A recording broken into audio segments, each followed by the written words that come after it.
Assalamualaikum warahmatullahi wabarakatuh. Innal hamdalillah nahmaduhu wa nasta'inuhu wa nastaghfiruhu wa na'udzu billahi min shururi anfusina wa min sayyiati a'malina. May yahdihillahu fala mudilla lahu wa may yudlil fala hadiya lahu. Wa asyhadu an la ilaha illallah wahdahu la syarika lahu wa asyhadu anna Muhammadan abduhu wa rasuluhu amma ba'd. அகிலத்தை படைத்து பரிபாலிக்கக்கூடிய எல்லாம் வல்ல அல்லாஹ்வுக்கே புகழ் அனைத்தும். அல்லாஹ்வின் சத்திய தூதர் M உயிரிலும் மேலான கண்மணி நாயகம் ஸல்லல்லாஹு அலைஹி வஸல்லம் அவர்கள் மீதும் அன்னவர்களை பின்பற்றி வாழக்கூடிய அனைத்து முஸ்லிம்கள் மீதும் எல்லாம் வல்ல அல்லாஹ்வின் கருணையும் சாந்தியும் என்னென்னும் நிலவட்டுமாகும். அன்பிற்குரிய எல்லாம் வல்ல அல்லாஹ்வின் நல்லடியார்களே, அல்லாஹ்வுடைய பேரருளால் புனிதமிக்க ரமலான் மாதத்திலே பெண்களுக்கான விசேட தர்பியா நிகழ்ச்சியிலே திருக்குர்ஆன் விளக்க உரைகளை நாம் பார்த்து வருகிறோம். இன்றைய தினம் சூரத்துன் நாஸுடைய விளக்க உரையை நாம் பார்க்க வருகிறோம். சூரத்துன் நாஸ் என்பது 114வது அத்தியாயமாக இருக்கிறது. நாஸ் என்று சொன்னால் மனிதர்கள் என்று அர்த்தம். மனிதர்கள் பற்றி சில விஷயங்கள் குறிப்பிடப்படுவதனால இந்த அத்தியாயத்தில் கடைசி வசனத்தில் மினல் ஜின்னத்தி வன்னாஸ் என்ற வார்த்தை வருது. அதே போன்றுக்குள்ள அவுது பி ரப்பின் நாஸ் என்று முதலாவது வார்த்தையில் நாஸ் வருது. மலிக்கின் நாஸ் என்று ரெண்டாவது வார்த்தையில் நாஸ் வருது. இலாயின் நாஸ் என்று மூணாவது வார்த்தையில் நாஸ் வருது. அஞ்சாவது வார்த்தையில் அல்லது ஃபி சுதூரின் நாஸ் என்று நாஸ் வருது. ஆறாவது வசனத்தில் மினல் ஜின்னத்தி வன்னாஸ் நாஸ் நாஸ் என்று அதிகமாக வருது தானே. இதை வச்சு இதுக்கு சூரத்துன் நாஸ் என்றே பேரை வச்சுட்டாங்க. இது அல்லாவும் அல்லாவுடைய தூதரை வச்ச பேர் இல்லை. ஆனால் சூரத்துல் ஃபலக்குக்கும் சூரத்துன் நாஸுக்கும் அந்த அதிகாலை நேரத்தை குறிக்கிற ஃபலக் என்ற அத்தியாயமும் மனிதர்களை குறிக்கிற நாஸ் என்ற இந்த அத்தியாயத்துக்கும் ரெண்டுக்கும் சேர்த்து அல் முஅவ்விதத்தைன் என்று பொதுவான ஒரு பேர் இருக்குது. அதை ரசூலா வச்சிருக்கிறாங்க. அல் முஅவ்விதத்தைன் என்று சொன்னால் இரண்டு பாதுகாப்பு கோரக்கூடிய அத்தியாயங்கள், பாதுகாப்பு கோரக்கூடியவைகள், இரண்டு பாதுகாப்பு கோரக்கூடியவைகள் என்று அர்த்தம். அல் முஅவ்விதாத் என்று வந்தால் பாதுகாப்பு கோரக்கூடிய பன்மை அதிகமானவைகள் என்று வந்தால் சூரத்துல் இஹ்லாஸும் என்ன செய்யும், சேர்ந்து கொள்ளும். அதுக்கு ஹதீஸ்ல ஆதாரம் கிடைக்குது. அப்போ இந்த வகையில் இந்த ரெண்டு அத்தியாயங்களை குல் என்று ஆரம்பிக்குது. ஆனால் குல் என்று சொல்லி ரசூலுல்லாஹ்க்கு தான் நேரடியாக சொல்லுது முதலாவது. மற்றவங்களுக்கும் அது பொருந்தும். அடுத்ததாக சொல்லக்கூடியது அஊது, நான் பாதுகாப்பு தேடுகிறேன் என்று சொல்கிறான். பாதுகாப்பு தேடுகிறேன் என்று சொல்லுங்க என்று ரெண்டும் வாரதுனால தான் அந்த முஅவ்விதத்தைன் என்று அதுக்கு பேர் வருது. இப்போ நேற்றைய தினம் நான் குறிப்பிடும் போது சூரத்துல் ஃபலக் என்பது மக்காவில் அருளப்பட்ட ஒரு அத்தியாயம். அதே போன்று சூரத்துன் நாஸ் என்பது மக்காவில் அருளப்பட்ட அத்தியாயம் என்று பரவலாக முஸ்லீம் சமூகத்தில் ஒரு கருத்து இருக்குது. ஆனால் நேரடியான ஆதாரம் அந்த ரெண்டுக்கும் இல்லை. மக்கால தான் அருளப்பட்டது என்று கன்ஃபார்ம் பண்ணி சொல்லக்கூடிய விதத்தில் எந்த ஒரு ஆதாரமும் இல்லை. ஆனால் பரவலாக இது மக்கால் அருளப்பட்ட அத்தியாயங்கள் என்று தான் எல்லா மொழிபெயர்ப்பாளர்கள், விரிவுரையாளர்கள், அதிகமானவர்கள் சொல்வார்கள். அதுக்கு மாற்று கருத்துள்ள மதீனாவில் அருளப்பட்டதாக சொல்லக்கூடியவங்களும் இருக்கிறாங்க. ஆனால் இதனுடைய கருத்துக்களை வச்சோ அல்லது வாசக அமைப்புல வச்சோ மக்கால தான் என்று கன்ஃபார்ம் பண்ணவும் இல்லை. சின்ன சின்ன அத்தியாயங்கள் அதிகமானவைகள் மக்கால தான் அருளப்பட்டுச்சு. அதனால் மக்கால் என்று மட்டும் சொல்லவும் இயலாது. சில சின்ன அத்தியாயங்கள் மதீனாவிலும் அருளப்பட்டிருக்குது. அதனால் இது குறிப்பிட்டு மக்கால அருளப்பட்டதாக எங்களுக்கு சொல்ல முடியாது. அதே நேரத்தில் நேற்று நான் குறிப்பிட்ட சூரத்துல் ஃபலக்லையும் இன்று பார்க்கின்ற சூரத்துன் நாஸுக்கும் சில சிறப்புகள் இருக்குது. அந்த சிறப்புகளை நாங்கள் விளங்கிக் கொள்ளணும். குர்ஆன் அத்தியாயங்களுக்கு சிறப்புகள் சொல்லப்பட்டு ஹதீஸுகள் வந்திருக்குது. ஆனால் எல்லா அத்தியாயங்களுக்கும் சிறப்பு சொல்லப்படலை. பல அத்தியாயங்களுக்கு சும்மா சொல்லாமல் பொதுவாகவே அந்த குர்ஆன் அத்தியாயங்கள் சிறப்புகள் இல்லாத நிலையில், சிறப்பு சொல்லப்படாத நிலையில் ரசூல்லாவால் இருக்கும். ஆனால் நம்மாக்கள் என்ன பண்ணிட்டாங்கன்னா ரசூல்லா சொல்லாத சிறப்பெல்லாம் நம்மாக்கள் சொல்ல ஆரம்பிச்சிட்டாங்க. உதாரணத்துக்கு சூரத்துல் ஜின், சூரத்துல் வாக்கியா, இந்த ஜின்னை ஓதினா ஜின்களிடமிருந்து பாதுகாப்பு கிடைக்கும். வாக்கியாவை ஓதினா அதாவது 56வது அத்தியாயம், அதை ஓதினா வீட்டுக்கு பரக்கத் கிடைக்கும். இந்த மாதிரி எல்லாம் நம்ம ஆக்கள் என்ன செஞ்சிட்டாங்கன்னா கையால மடியால போட்டு இருக்கிறாங்க. ஆனால் சில விரல் விட்டு எண்ணக்கூடிய அத்தியாயங்களுக்கு சிறப்புகள் சொல்லப்பட்டுள்ளது. அந்த வகையில் குல் சூறாக்களுக்கு சிறப்புகள் இருக்கிறது. சூரத்துல் இஹ்லாஸ் குல் வல்லாஹு அஹதுக்கும் வருகிறது, சூரத்துல் ஃபலக்குக்கும் வருகிறது, சூரத்துல் நாஸுக்கும் வருகிறது. இப்போ ஃபலக் நாஸ்ன்றதை நாங்கள் நேற்று மீண்டும் பார்க்கறதால அதுக்கு வர சிறப்புகள் என்னன்றதை பார்ப்போம். ரசூலுல்லாஹ் சொல்கிறாங்க, நீங்கள் யாராவது இதா அவா இலா ஃபிராசிஹி குல்ல லைலத்தின், நீங்கள் ஒவ்வொருவரும் இரவையில் தூங்குவதற்காக உங்களுடைய படுக்கைக்கு வந்தால் ஜமா கஃபைஹி, உங்களோட 2 கஃப்புகளை, கஃப்னா முன்கை, 2 இணைத்து கொள்ளுங்கள். சும்ம நஃபஸ ஃபீஹிமா, பிறகு அதில் ஊதுங்கள். இப்படி ஊத சொல்றாங்க. ஃபக்கரா ஃபீஹிமா குல் ஹுவல்லாஹு அஹத், பிறகு அதிலே குல் ஹுவல்லாஹு அஹத் ஓதுங்க. குல் அஊது பிரப்பில் ஃபலக் வ குல் அஊது பிரப்பில் ஃபலக், குல் அஊது பிரப்பில் ஃபலக் ஓதுங்க. வ குல் அஊது பிரப்பின் நாஸ், குல் அஊது பிரப்பின் நாஸ் என்பதை ஓதுங்கள். சும்ம யம்ஸு பிஹிமா மஸ்ததாத மினல் ஜஸதிஹி, பிறகு அந்த 2 உங்களோட உடம்புல முடியுமான அளவுக்கு தடவி கொள்ளுங்கள். யப்தஉ பிஹிமா அலா ரஅஸிஹி, தலையிலிருந்து ஆரம்பிங்க. வவஜ்ஹிஹி, மூஞ்சில தடவுங்க. வமா அக்பல மின் ஜஸதிஹி யஃஅலு ذلك 3 மர்ராத்தின், பிறகு உங்களோட உடம்புல முன்னுக்கு பின்னுக்கு ஃபுல்லாக என்ன செய்யுங்க, 3 தடவைகள் இப்படி நீங்கள் செய்ய வேண்டும் என்று ரசூலுல்லாஹ் சொல்றாங்க. கையை இணைக்கணும், ஊதணும், ஓதணும், தலையிலேருந்து தடவணும், மொத்த உடம்பும் இணைக்கணும், ஊதணும், ஓதணும், தடவணும், இணைக்கணும், ஊதணும், ஓதணும், தடவணும். இப்படி ஒவ்வொரு நாளும் 3 தடவை செய்யுங்க என்று, இரவுல 3 தடவை செய்யுங்க என்று ரசூலுல்லாஹ் சொல்றாங்க. இதை ஆயிஷா ரலியல்லாஹு அன்ஹா அவர்கள் அறிவிக்கிறார்கள். புகாரில 5018வது 17வது 7048வது செய்தியாக வருது. அப்போ இதை எதுக்கு செய்ய சொன்னாங்கன்னு காரணம் வரல, ஆனால் அல்லாஹ்வுடைய பாதுகாப்புன்னு கிடைக்கும் தானே, அதுக்காக தான் சொல்லப்படுது. இதில் பாதுகாப்பு கோர்ற ஒரு விஷயம் என்றதுனால இதை செஞ்சு படுத்தா எங்களுக்கு அல்லாஹ்வுடைய பாதுகாப்பு இரவிலே கிடைக்கும் என்று விளங்குது. அதே மாதிரி நபி ஸல்லல்லாஹு அலைஹி வஸல்லம் சொல்கிறாங்க, யாருக்காவது நோய் ஏற்பட்டால், இது தூங்கும்போது நோய் ஏற்பட்டால் நாங்கள் என்ன பண்ணுவோம், மௌலவிகிட்ட போயிட்டு தண்ணியில் ஓதி ஊத சொல்லுவோம். அவர் பல்லு தேட்டாத வாயால் ஓதி ஊதினோடனே அதில் வர பாக்டீரியாலாம் தண்ணிக்கு வர, அந்த தண்ணியை எடுத்து நாங்கள் குடிக்க மொத்த விஷபீஜையும் என்ன செஞ்சிடும், உடம்புக்கு வந்துடும். இதை வளமையாக செய்கிறாங்க எங்கள் டாக்கள்.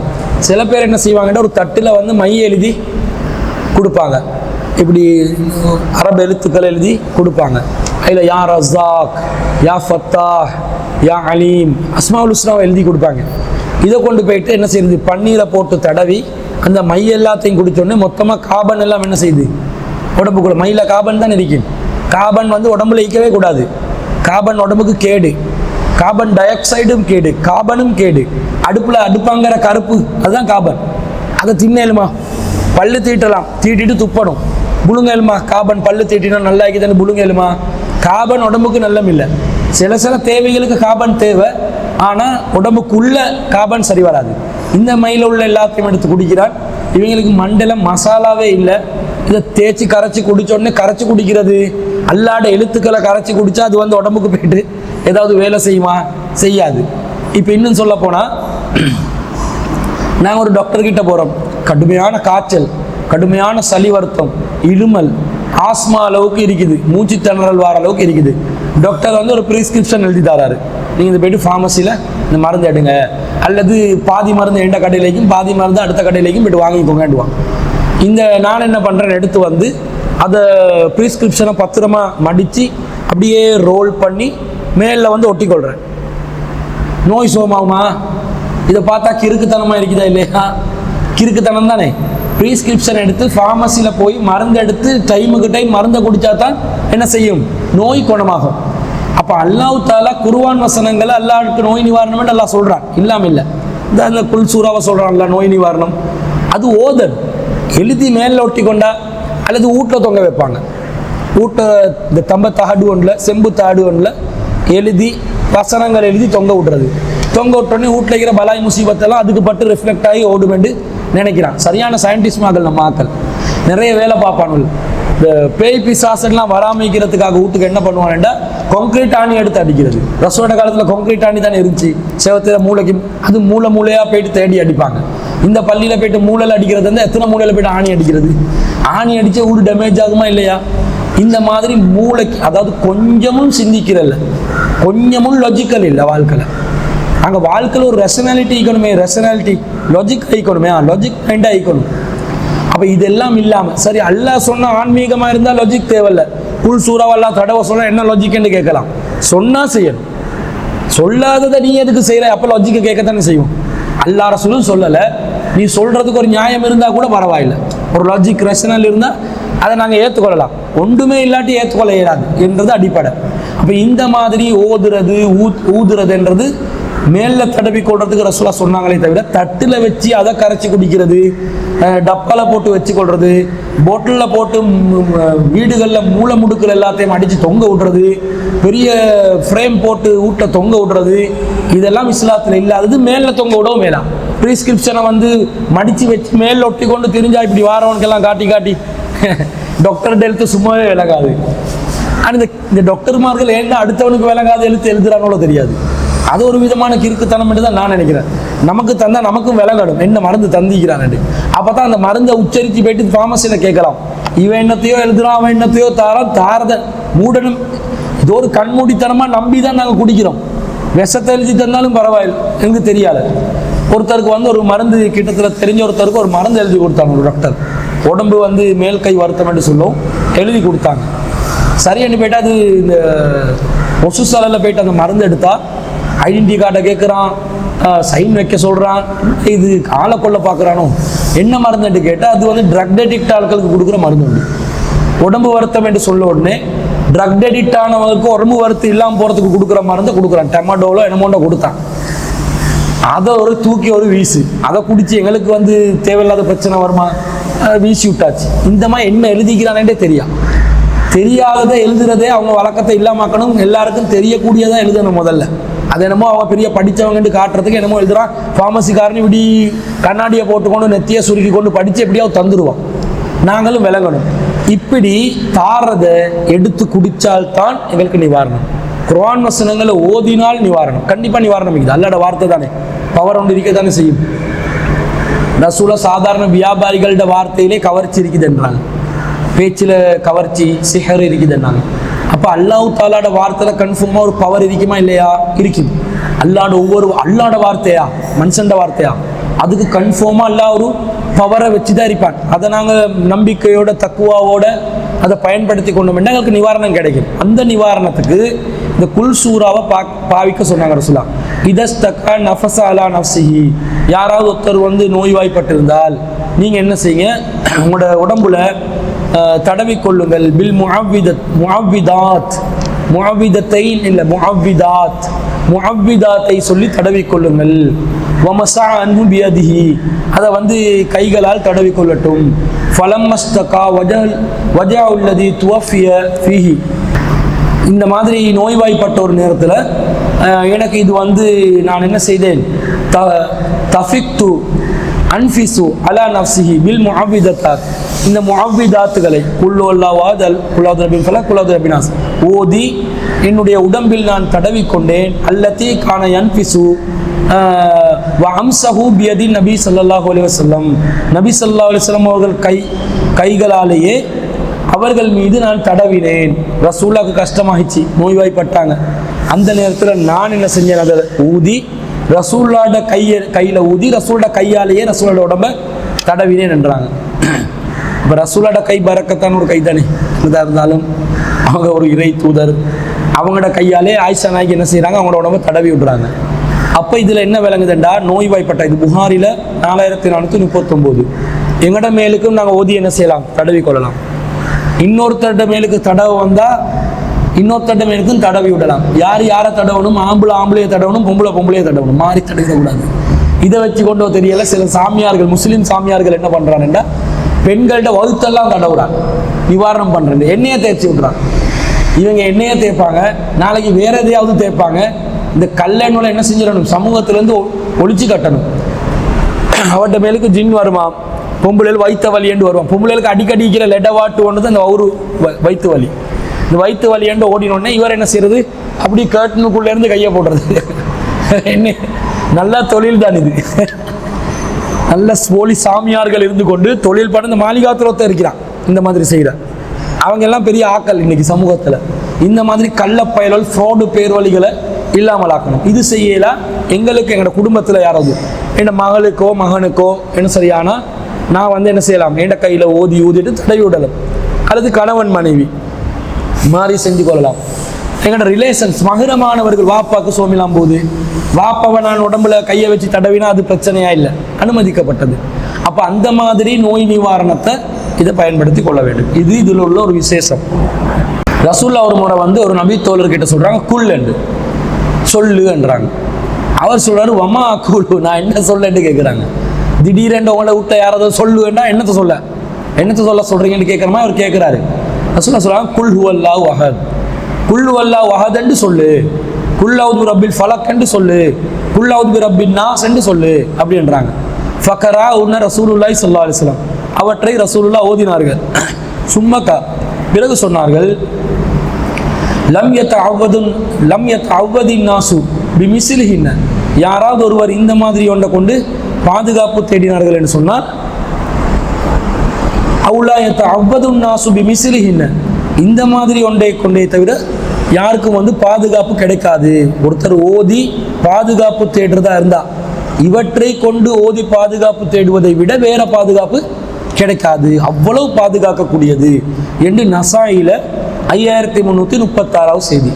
அப்போ நாங்கள் அதிகமாக என்ன செய்யணும், இந்த குல் சூறாக்களை ஓதி ஊதி மேலே தடவி பாதுகாவல் தேடிக்கொள்ளணும் அல்லாஹ் கிட்ட. இது வந்து எங்களுக்கு குல் சூறா சம்பந்தமாக வரக்கூடிய விசேடங்களாக வருது. அப்போ இதை நாங்கள் எங்களோட வாழ்க்கையில் பயன்படுத்தி கொள்ளலாம். ஆதாரபூர்வம் ஹதீஸ். இப்போ விரிவுரைக்கு போவோம், தஃப்சீருக்கு. அல்லாஹ் என்ன சொல்கிறான், ஒவ்வொரு சூறாலையும் அவுது பில்லாஹி மினஷ் ஷைத்தானிர் ரஜீம் எழுதப்பட்டிருக்காது, பிஸ்மில்லாஹிர் ரஹ்மானிர் ரஹீம் எழுதப்பட்டிருக்கும். பிஸ்மில்லாஹிர் ரஹ்மானிர் ரஹீம் எழுதப்பட்டிருந்தா அதுக்கு அர்த்தம் என்ன, அந்த பிஸ்மில்லாஹிர் ரஹ்மானிர் ரஹீம் என்பது அந்த சூறாவுடைய ஒரு வசனம்.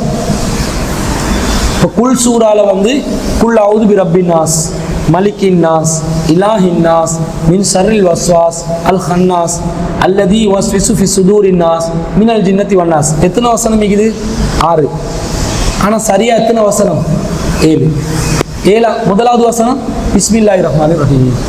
7 வசனங்கள். ஆனால் எல்லா அத்தியாயத்துக்கும் பிஸ்மி வாரதுனால அந்த பிஸ்மியை வந்து நம்பர் பண்ணலை. நம்பர் பண்ணது அல்லாஹ் ரசூல் இல்லை. குர்ஆனுக்கு நம்பர் போட்டது அல்லாஹோ ரசூலோ இல்லை. அது ஹஜ்ஜாஜ் பின் யூசுப் ஆட்சி காலத்தில் நடக்குது. யசீத் ரலியல்லாஹு அன்ஹு அவர்களுக்கு பிறகு முஆவியா ரலியல்லாஹு அன்ஹு மகன் யசீத் ரலியல்லாஹு அன்ஹு அவர்களுக்கு பிறகு ஹஜ்ஜாஜ் பின் யூசுஃபுடைய காலத்தில் தான் நம்பர் போடப்படுது. ஹஜ்ஜாஜ் பின் யூசுப் என்பவர் ஒரு நல்ல ஆட்சியாளராக இருக்கலை இஸ்லாமிய வரலாற்றில். அவர் காபாக்குள்ளே யுத்தம் செஞ்சார். அப்துல்லா இப்னு ஜுபைரை பச்சையாக கொலை செஞ்சார். அஸ்மா பின் அபீபக்கர் ரலியல்லாஹு அன்ஹுவுடைய மகன் ஜுபைர், அவரோட கணவர் ஜுபைர், மகன் அப்துல்லா பின் ஜுபைர், அவரை பச்சையாக கொலை செய்வார். அப்போ இந்த மாதிரி கொடுங்கோல ஆட்சியாளன் தான் என்ன செய்கிறாரு, நம்பர் பண்ணுறாரு. கெட்டவன் கூட ஒரு நல்லதை செய்யலாம் தானே. இப்போ எங்களுக்கு நம்பரிங் பண்ணுறதுனால விலகுது தானே, எத்தனை ரெஃபரன்ஸுக்கு தேவை. ஆனால் அந்த காலத்தில் இந்த ரெஃபரன்ஸுக்கு நம்பர் வச்சு கூட இல்லை, மொத்தம் மனப்பாடத்தில் வச்சுருந்தாங்க. நம்பர் தேவை பார்க்குறவனுக்கு தானே. மனப்பாடத்தில் வைக்கிறவனுக்கு எது நம்பர்? இப்போ நான் மனப்பாடத்தில் அல்ஹம்து சூரா ஓதுவேன். எப்படி ஓதுவேன்? அல்ஹம்துலில்லாஹி ரப்பில் ஆலமீன் 1, அர் ரஹ்மானிர் ரஹீம் 2, இப்படி ஓதுவேன். ஓதிக்கொண்டே போவேன். அல்ஹம்துலில்லாஹி ரப்பில் ஆலமீன் அர் ரஹ்மானிர் ரஹீம் மாலிகி யௌமித்தீன். இதான் திலாவத். எதுக்கு நம்பர் தேவைண்டா? எழுத்துக்கு நம்பர் தேவைன்றதுனால அவங்க என்ன செஞ்சாங்க, பிற்காலத்தில் வந்தவங்க போட்டுக்கொண்டாங்க. அப்போ பிஸ்மில்லாஹிர் ரஹ்மானிர் ரஹீம் என்பது ஒவ்வொரு அத்தியாயத்தினும் ஆரம்ப வசனம். இப்போ நீங்கள் தொழுகைக்கு போகிறீங்க, தொழ போகிறீங்க. ரசூலா சொல்கிறாங்க லா ஸலாத்த லிமல்லம் யக்ரா பி ஃபாத்திஹத்தில் கிதாப், யார் ஒருத்தர் சூரா ஃபாத்தியா ஓதவில்லையோ அவருக்கு தொழுகை இல்லை என்று ரசூலா சொல்கிறாங்க. சூரா ஃபாத்தியா ஓதாதவருக்கு தொழுகை இல்லைன்னு சொன்னால் அவர் வந்து எதிலேருந்து ஓதணும்? எந்த வசனத்தை? பிஸ்மில்லாஹிலேருந்து ஓதணும். பிஸ்மில்லாஹிர் ரஹ்மானிர் ரஹீம், அல்ஹம்துலில்லாஹி ரப்பில் ஆலமீன், அர் ரஹ்மானிர் ரஹீம். ஆனால் நாங்கள் ஜமாத் செய்யும்போது இமாம் பிஸ்மி என்ன செய்வார்? சப்தமாக ஓத மாட்டார். ஏன்னா ரசூலோட காலத்தில், ரசூல் அபூபக்கர்லான காலத்தில், உமர்லான காலத்தில், உஸ்மான்லான காலத்தில், இவங்க எல்லா காலத்திலையும் மனசுலையும் சொன்னால் நான் பின்னாடி வந்து தொழுந்திருக்கிறேன். அவங்க பிஸ்மியை வந்து சப்தமாக ஓத மாட்டாங்க. ஆனால் பிஸ்மியை ஓதணும். ஏண்டா சூரா ஃபாத்தியா இல்லாதவனுக்கு தொழுகை இல்லைண்டா, சூரா ஃபாத்தியால முதலாவது வசனம் எது? சூரா ஃபாத்தியாலையும் பிஸ்மில்லா தான். அல்ஹம்துலில்லாஹி ரப்பில் ஆலமீன் ரெண்டாவது வசனம். ஆனால் நாங்கள் எங்களோட வசதிக்கு ஒன்றாவது வசனமாக வச்சுக்கிறோம்.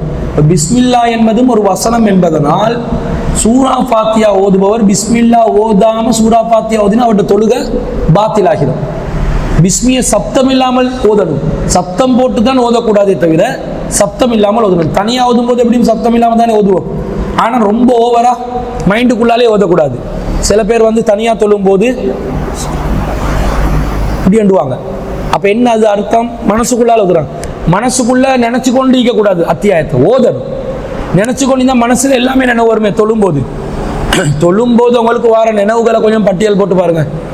சாதாரண நேரத்தில் வராத எல்லா ஃபித்னாவும் தொழும்போது வரும். பொம்பளைகளுக்கு விசேஷமா தக்பீர் கட்டினோடனே அடுப்புல வச்சது என்ன ஆச்சோ தீஞ்சி போச்சோ தெரியாது. இதுவும் மனசுல ஓடிக்கொண்டிருக்கும். வாயால வராது. மனசுல நினைக்கிறது ஓதுதல் என்றா இதுவும் ஓதுதல்ல வந்துடும். அடுப்பில் வைத்தது தீஞ்சி போச்சதோ இல்லையோ அரபு வசனம் இப்படியெல்லாம் வந்துருவேன். இது ஓதுதல்ல வரணும். மனசால ஓதுறது இல்லை. எப்படி ஓதணும்? எங்களுக்கு விளங்கணும். அர் ரஹ்மான் ரஹீம் மாலிக். சில பேர் பாருங்க எக்ஸ்பிரஸ் கோச்சாட்டம் சொல்லுவாங்க. மனசால ஓதுறதுதான். மனசால ஓதும் போது கிரண்டு இழுப்பட்டு கொண்டு போகும். அப்ப நாங்க எங்களுக்கு அதுக்காக தொழும் போது, தனியா தொழும் போது அவுது பில்லாஹி மினஷ் ஷைத்தானிர் ரஜீம் படுக்கிறவன் எல்லாத்தையும் எழுப்பாட்டி கொண்டு ஓதக்கூடாது. ஏச்சி வாங்க வரும். இப்போ அளவா ஓதணும். இப்படி ஓதும் போது பிஸ்மியை நாங்க ஓதணும். ஜமாத்தா இருந்தால் சப்தம் இல்லாமல், ஜமாத் இல்லாமல் இருந்தால் எங்கள் அளவுக்கு ஓதணும் கட்டாயம். இந்த பிஸ்மில்லாஹி ரஹ்மானிர் ரஹீமை நாங்கள் ஓதாமல் தொழுதால் சூரா ஃபாத்தியாக்கு பாத்தில் ஆகிரும். ஏன்னா சூரா ஃபாத்தியான வசனம், சூரா ஃபாத்தியா இல்லாதவனுக்கு தொழுகல்ன்ட்டாங்க. வேற சூறாக்கள் ஓதும் போது கட்டாயம் ஓதனம் என்றது இல்லை. இது வசனம் தான். இப்போ ஒரு குர்ஆன் அத்தியாயத்தை நாங்கள் சின்ன சூறா ஓதுறோம் தானே. பெரிய சூறாவுண்ட ஓதுறோம், சின்ன சூறாவுண்ட ஓதுறோம். இந்த சின்ன சூறாவாக இந்த அம்மா ஜுஸுல வரக்கூடிய சூறா ஓதினா நான் அநேகமாக பிஸ்மியை சொல்லி ஓதுவோம். பக்ரல ஓதுறதா இருந்தா, பக்ரல ஆரம்பத்தில் ஓதுறதா இருந்தா அலிஃப் லாம் மீம்லேருந்து ஸ்டார்ட் பண்ணுறது இருந்தால் பிஸ்மில்லாஹிர் ரஹ்மானிர் ரஹீம் அலிஃப் லாம் மீம் என்று ஓதுவோம். அப்படி இல்லாமல் இடையில ஓதுறதா இருந்தால் பக்கரால இடையில சில வசனங்கள் ஓதுவோம் தானே. அப்படி ஓதுறதா இருந்தால் என்ன பண்ணுறது? பிஸ்மி சொல்லணுமா? சொல்ல தேவையில்லையே. ஆரம்பத்தில் தான் பிஸ்மி, இடையில பிஸ்மி வராது. உங்களுக்கு விளங்குதா? பிஸ்மி என்பது அத்தியாயத்தின் ஆரம்ப வசனம். அப்ப ஆரம்பத்திலிருந்து ஓதுறதா இருந்தா தான் பிஸ்மில்லாஹிர் ரஹ்மானிர் ரஹீம் என்று ஓதணும். இடையில ஓதுறதா இருந்தா பிஸ்மியை போட்டு ஓத வேண்டிய அவசியம் இல்லை. நீங்க இடையில உதாரணத்துக்கு சூரா பக்கரால ஓதுறீங்க. وَإِن كُنتُمْ فِي رَيْبٍ مِّمَّا نَزَّلْنَا عَلَى عَبْدِنَا فَأْتُوا بِسُورَةٍ مِّن مِّثْلِهِ وَادْعُوا شُهَدَاءَكُم مِّن دُونِ اللَّهِ إِن كُنتُمْ صَادِقِينَ فَإِن لَّمْ تَفْعَلُوا وَلَن تَفْعَلُوا فَاتَّقُوا النَّارَ الَّتِي وَقُودُهَا النَّاسُ وَالْحِجَارَةُ وَأُعِدَّتْ لِلْكَافِرِينَ وَبَشِّرِ الَّذِينَ آمَنُوا وَعَمِلُوا الصَّالِحَاتِ أَنَّ لَهُمْ جَنَّاتٌ تَجْرِي مِن تَحْتِهَا الْأَنْهَارُ كُلَّمَا رُزِقُوا. இப்படி ஒரு அத்தியாயத்துல இடையில ஓதுறீங்க. இடையில ஓதும் போது பிஸ்மில்லாஹிர் ரஹ்மானிர் ரஹீம் வயின் குன்தும் ஃபீ ரைபின் என்று ஓதுறது இல்லை. ஆரம்பத்தில் சூரா பக்ரா ஓதுறதா இருந்தா பிஸ்மில்லாஹிர் ரஹ்மானிர் ரஹீம் அலிஃப் லாம் மீம் தாலிகல் கிதாப் லா ரைப ஃபீஹி ஹுதல் லில் முத்தகீன் இப்படி ஓதணும். புரியுதா உங்களுக்கு? ஆரம்பத்தில் தான் பிஸ்மி வரணும், இடையில பிஸ்மி வராது. இடையில ஓதுபவர்கள் பிஸ்மி சொல்லாமலே ஓதலாம். எண்டிருக்கும் பொழுது இப்போ நான் சின்ன சூறாவோட ஓதுறேன். தொழுகையில் அநேகமாக நாங்கள் தொழுகையில் என்ன சூறா ஓதுவோம்? சூரத்துல் ஃபலக்கும் சூரத்துல் நாசும் சூரத்துல் இஹ்லாஸும். எளிமையா குல்லு அல்லாஹு அஹத் அல்லாஹு ஸமத் லம் யலித் வலம் யூலத் வலம் யகுல் லஹு முடிஞ்சே. இன்னா ஆத்தைனாக்கல் கௌசர் இல்லாட்டி வல்லாசர் இன்னல் இன்சான லஃபீ யுஸ்ர். குயிக்காக ஓதுறது போல தான் ஓதுறது. இப்படி ஓதும் போது பிஸ்மி ஓதுவது கட்டாயமா? பிஸ்மி ஓதி கொண்டு ஓதினா நல்லது.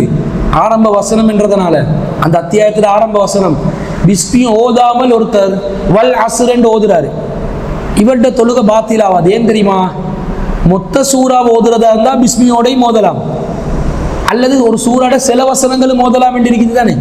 அந்த மாதிரி பிஸ்மியை விட்டுட்டு ஒருத்தர் சூறாவை ஆரம்ப வசனத்திலிருந்து நம்பர் போடப்பட்ட ஆரம்ப வசனத்திலிருந்து ஓதினாரெண்டா, பிஸ்மியை சொல்லாம ஓதினாரெண்டா அவர் குர்ஆன் ஓதியவராக கருதப்படுவார், முழு அத்தியாயத்தை ஓதினவராக கருதப்பட மாட்டார்.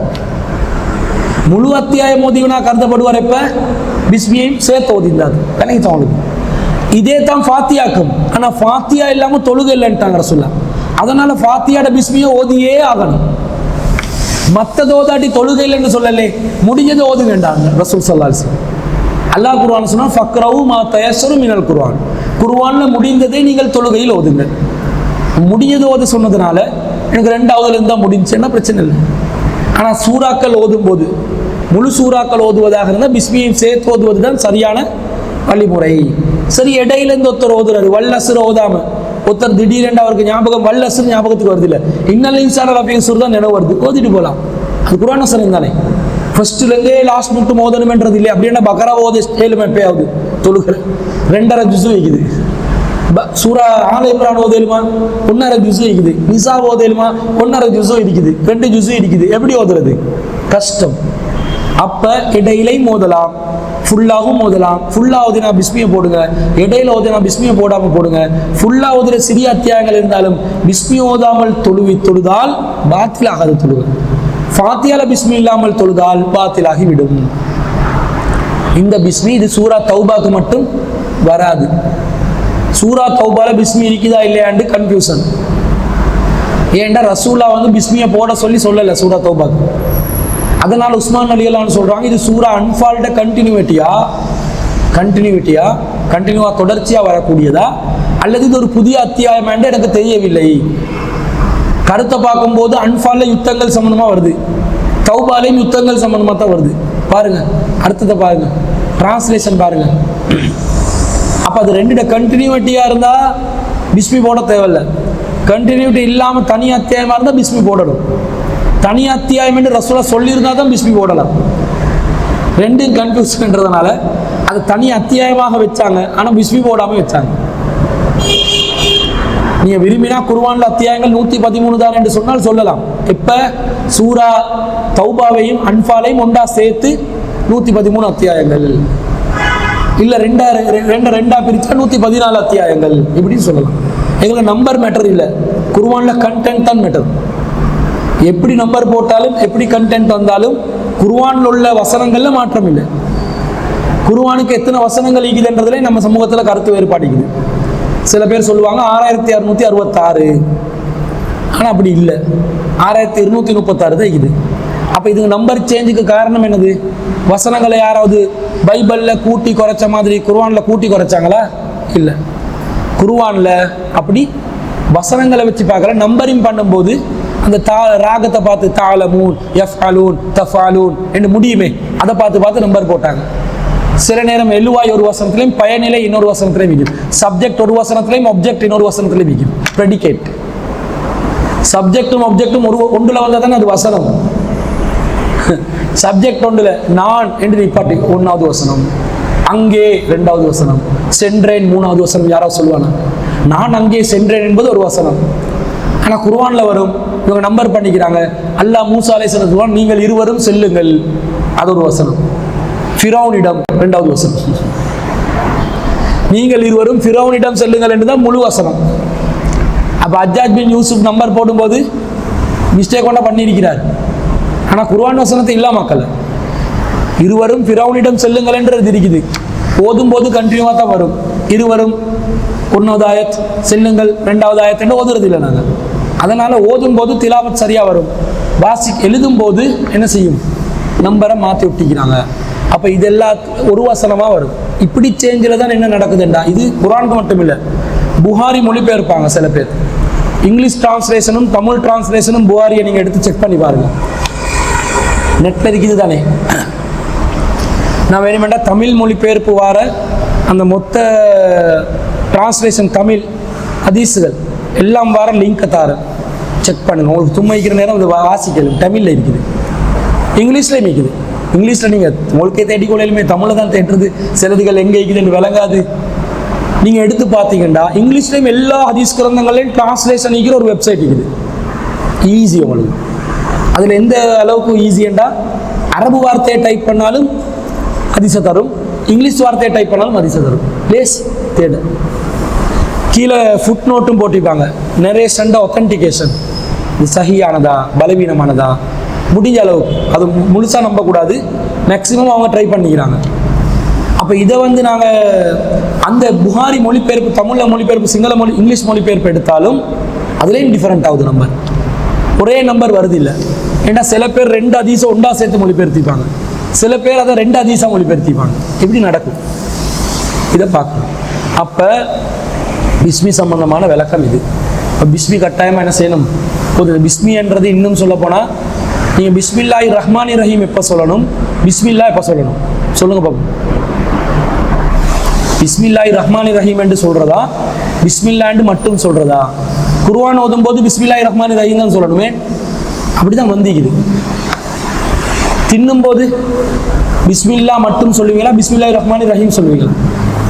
பிஸ்மில்லா மட்டும். அர் ரஹ்மானி ரஹீமை சேர்த்து தப்பா இல்லைண்டுவீங்க, ஓண்டுவீங்க, 2 கருத்து வரும். அடிப்படை என்னடா, ரசூல்லா எதுக்கு பிஸ்மில்லாஹி ரஹ்மானி ரஹீம் என்று சொன்னாங்களோ, பிஸ்மில்லாஹி ரஹ்மானி ரஹீம் தான் நீங்கள் சொல்ல வேண்டும் என்று எதுக்கு சொன்னாங்களோ அதுக்கு பிஸ்மில்லாஹி ரஹ்மான் ரஹீம் ஃபுல்லா சொல்லணும். ரசூல்லா எதுக்கு பிஸ்மில்லா என்று சொன்னார்களோ அதுக்கு பிஸ்மில்லா என்று மட்டும்தான் சொல்லணும்.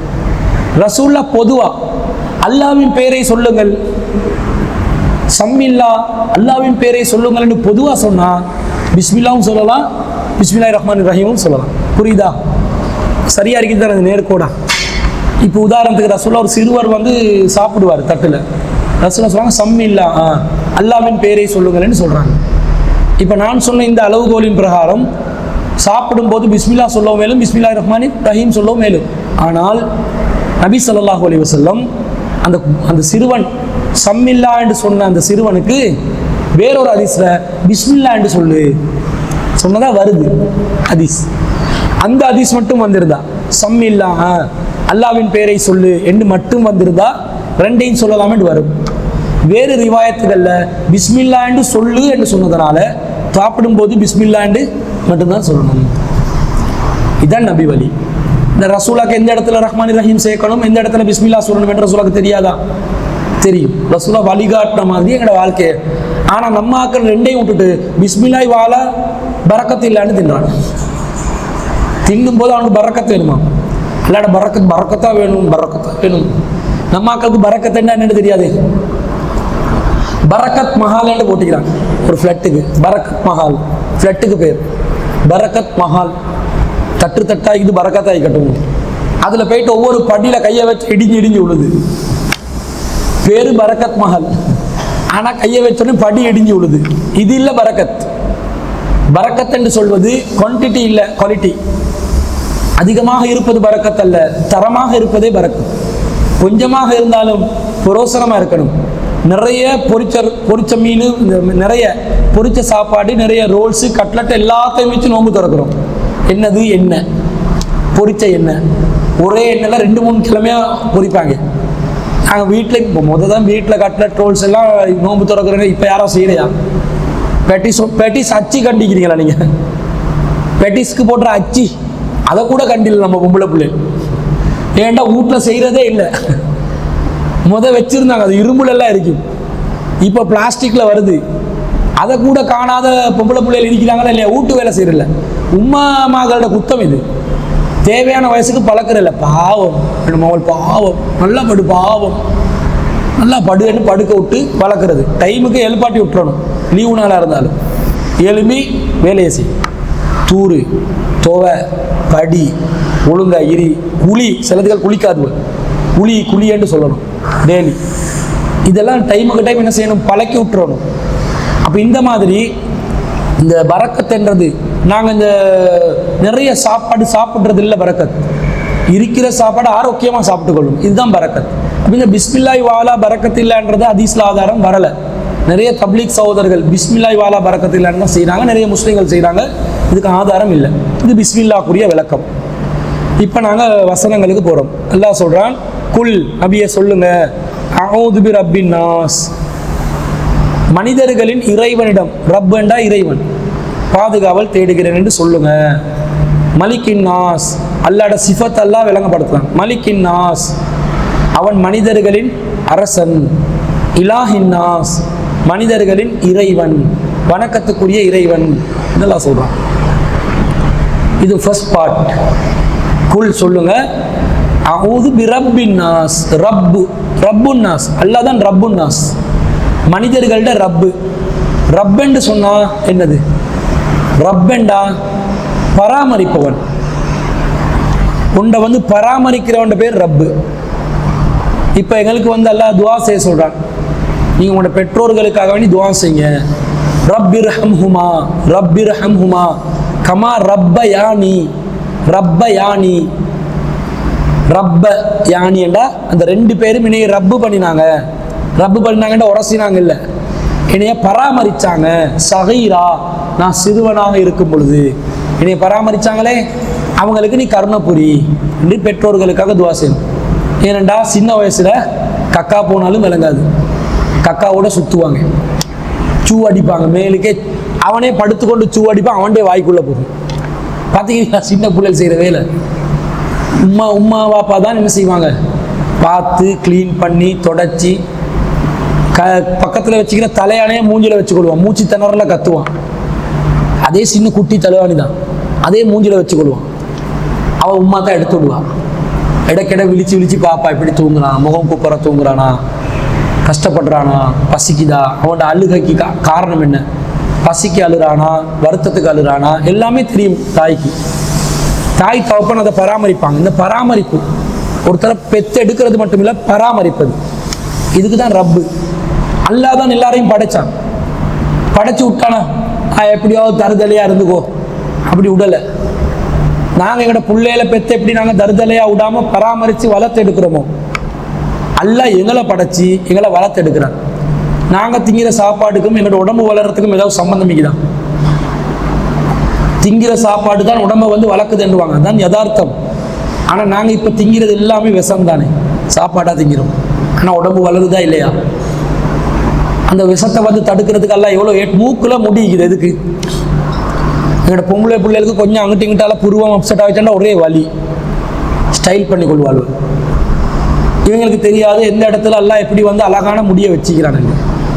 மூக்குல எதுக்கு முடி க்ளீனாக வைக்க வேண்டிய, பொலிஷ் ஆகிக்கணும் என்று தான் எல்லாரும் நினைக்கிறாங்க. இப்போல்லாம் ஸ்டைல் என்னென்னா எல்லாம் பொலிஷ் ஆகி முடியே இருக்கக்கூடாது, அப்படி இருக்க பார்க்கும்போது அப்படி ஒரு சிலை மாதிரி இருக்கணும் என்றாங்க. முடி தேவைக்கு தான் எல்லாம் வச்சிருக்கிறான். மூக்கு முடி தூசுக்கள் என்ன செய்யாது, போகாமல் தடுக்கும். நீங்கள் ஒரு நாள் முழுக்க வெளியே அலைஞ்சி வந்து நைட்டு போய்ட்டு கொஞ்சம் இப்படி கிண்டி பாருங்கள், கருப்பு கருப்பாக வரும். என்ன வருது கருப்பு கருப்பா? அதுதான் தூசு எல்லாம் போய்ட்டு சேருது, அது ஸ்டொக் பண்ணுது. உங்களுக்கு வெளியே எடுத்து போகிறதுக்கு அது என்ன செய்யுது, ஒரு கட்டியாக அதை சில பேர் எடுத்து வாய்க்குள்ள போட்டுக்கிறோம். புலி ருசியா கேட்டா நல்ல எடோட இருக்கிறான்னு அதை எடுத்து வாயில போடுறான்னு. இவங்க யாரு? இவங்க சரியான சுத்தம்ன்றது கொஞ்சமும் இல்லை. அப்ப இந்த மாதிரி எல்லாம் பாதுகாக்கிறானுங்களை, உடம்ப வளர்க்குறான், பாதுகாக்கிறான். எங்களுக்கு தேவையான மாதிரி மூக்கு வந்து உடம்புல எல்லாம் வளர்ந்து சில பகுதி மட்டும் வளராமல் இருந்து அப்செட் தானே. உடம்பு கை வளருது, கால், தலை மட்டும் வளருது இல்லை, இப்படி தான் இருப்பான். அப்போ அது பிரச்சனை அல்ல, அதையும் வளர்த்தெடுக்கிறான். சில பேரெல்லாம் சோதனை ஆக்குவான். அறக்குறை வளர்ச்சியை வச்சு பிறருக்கு சோதனை, அவருக்கும் சோதனை. அவர் பொறுத்து கொண்டால் சொர்க்கம், பிறர் அதை பார்த்து திருந்தினால் சொர்க்கம். பிறர் திருந்தாவிட்டாலும் நரகம், அவர் பொறுத்து கொள்ளாட்டி நரகம். இது ஒரு லாஜிக் வச்சுக்கிறான்ல. எல்லாத்தையும் ஒரே மாதிரி வைக்கலவே. இப்போ சைனாக்காரன்லாம் ஒரே மாதிரி தான் நிற்கிறான். எவ்வளோ கஷ்டப்பட்டானோ லைக்கு மூஞ்சை பார்த்து கொள்றதுக்கு. யார் ப்ரூஸ்லி யாருன்னு விலகுது இல்லை, ஜக்கி ஜான் யாருன்னு சில நேரம் விலகாது, எல்லாம் ஒரே மாதிரி வாழ். ஜக்கி ஜான சரி கொஞ்சம் வித்தியாசம் விளங்கும், இந்த ப்ரூஸ்லியையும் ஜெட்லியையும் வித்தியாசமே விளங்காது. ஒரே மாதிரி மூஞ்சியல், இப்படி ஒவ்வொருத்தன் அவங்க ஒரே மாதிரி அல்ல வைக்கல, வித்தியாசங்கள் வச்சுக்கிறான். அந்தந்த இனத்தவர்கள் அதை இனம் காணுவாங்க. இப்படி வித்தியாசப்படுத்தி, நிறத்துல வித்தியாசப்படுத்தி, உடல் அமைப்புல எல்லாம் வளர்த்து எடுக்கிறான் பாருங்க. இந்த வளர்ப்புக்கு படைத்து வளர்த்தெடுத்தல் இது அல்லாஹ், இதுதான் இறைவன். அந்த இறைவன் உங்களை படைச்சு பராமரிக்கும் இறைவன். இதுக்கு நாங்கள் அந்த மொழிபெயர்க்கும் போது இறைவன் என்று சோட்டா போடுறோம். இறைவன் என்றால் நாங்கள் என்ன அர்த்தம் விளங்கணும், நம்மை படைத்து பராமரித்தவன் என்றான் ரப்பு, படைத்து பராமரிப்பவன். ரப்புல் ஆலமீன், அல்ஹம்து சூரால வருது. ரப்புல் ஆலமீன் என்றா அகிலத்தாரின் இறைவன், அகிலத்தாரை படைத்து, அகிலத்தை படைத்து பராமரிப்பவன். தன்னை தவிர அல்லாவை தவிர உள்ள மற்ற அனைத்தும் ஆலம் யூனிவர்ஸ். அல்லாவை தவிர உள்ள மற்ற அனைத்தும் அகிலம். அல்லாவை தவிர உள்ள அனைத்தையும் படைத்தவன் யாரு? அல்லாஹ் தான். அப்ப அல்லாஹ் வந்து அதை பராமரிக்கிறான். ஸ்டார் பராமரிக்கிறான், சூரியனை பராமரிக்கிறான், எல்லாத்தையும் ரப்பு, எல்லாத்துக்கும் ரப்பு அவன். எல்லாத்தையும் அவன் பராமரித்து கொண்டிருக்கிறான். டைமுக்கு டைம் எல்லாம் இயங்குது. நாங்கள் தான் லேட்டாக வருவோம். சூரியன் லேட்டாக உதிக்குமா? டைமுக்கு உதிக்கும், டைமுக்கு மறையும். அதோட வேலையை அது சீராக செய்யும். இரவு வருது போகுது, இத்தனை என்னடா ஒரே இரவு வருது, இரவாவது வெளிச்சமாவது, இதை நிப்பாட்டி ஏதாவது மாற்றுங்க என்றா நடக்குமா? சீராக இயங்குது. மழை என்றா மழை, வெயில் என்றா வெயில், அதெல்லாம் அல்லாஹ் வந்து சீரான ஒரு கண்ணோட்டத்தில் இயக்க வைக்கிறான். மரங்கள்ட நிறம், அந்த பூமியில் உள்ள ஏனைய உயிரினங்கள் பரவ செஞ்சுக்கிறான். எல்லாம் அல்லாஹ்வுடைய அந்த கட்டுப்பாட்டில் அழகான. இதுதான் படைத்து பராமரிப்பவன். அப்படி படைத்து மனிதர்களை படைத்து பராமரிக்கக்கூடிய இறைவனிடம் நான் பாதுகாவல் தேடுகிறேன். மலிக்கின் நாஸ், அவன் மனிதர்களின் எஜமான். மலிக் உரிமையாளர். படைச்சி பராமரிக்கிறதுண்டா, இப்போ ஒருத்தன் வந்து பிள்ளையோண்ட பெத்து வளர்க்குறான். பெத்து வளர்க்குறது அவனுக்காக இல்லை, அவளுக்காக இல்லை, யாரோ ஒருத்தனுக்காகன்னு. நான் பெத்த எனக்கு ஆசைக்கு வளர்க்காம இன்னொருத்தன் வந்து என்னை வாடகை தாயா வர சொல்கிறான்.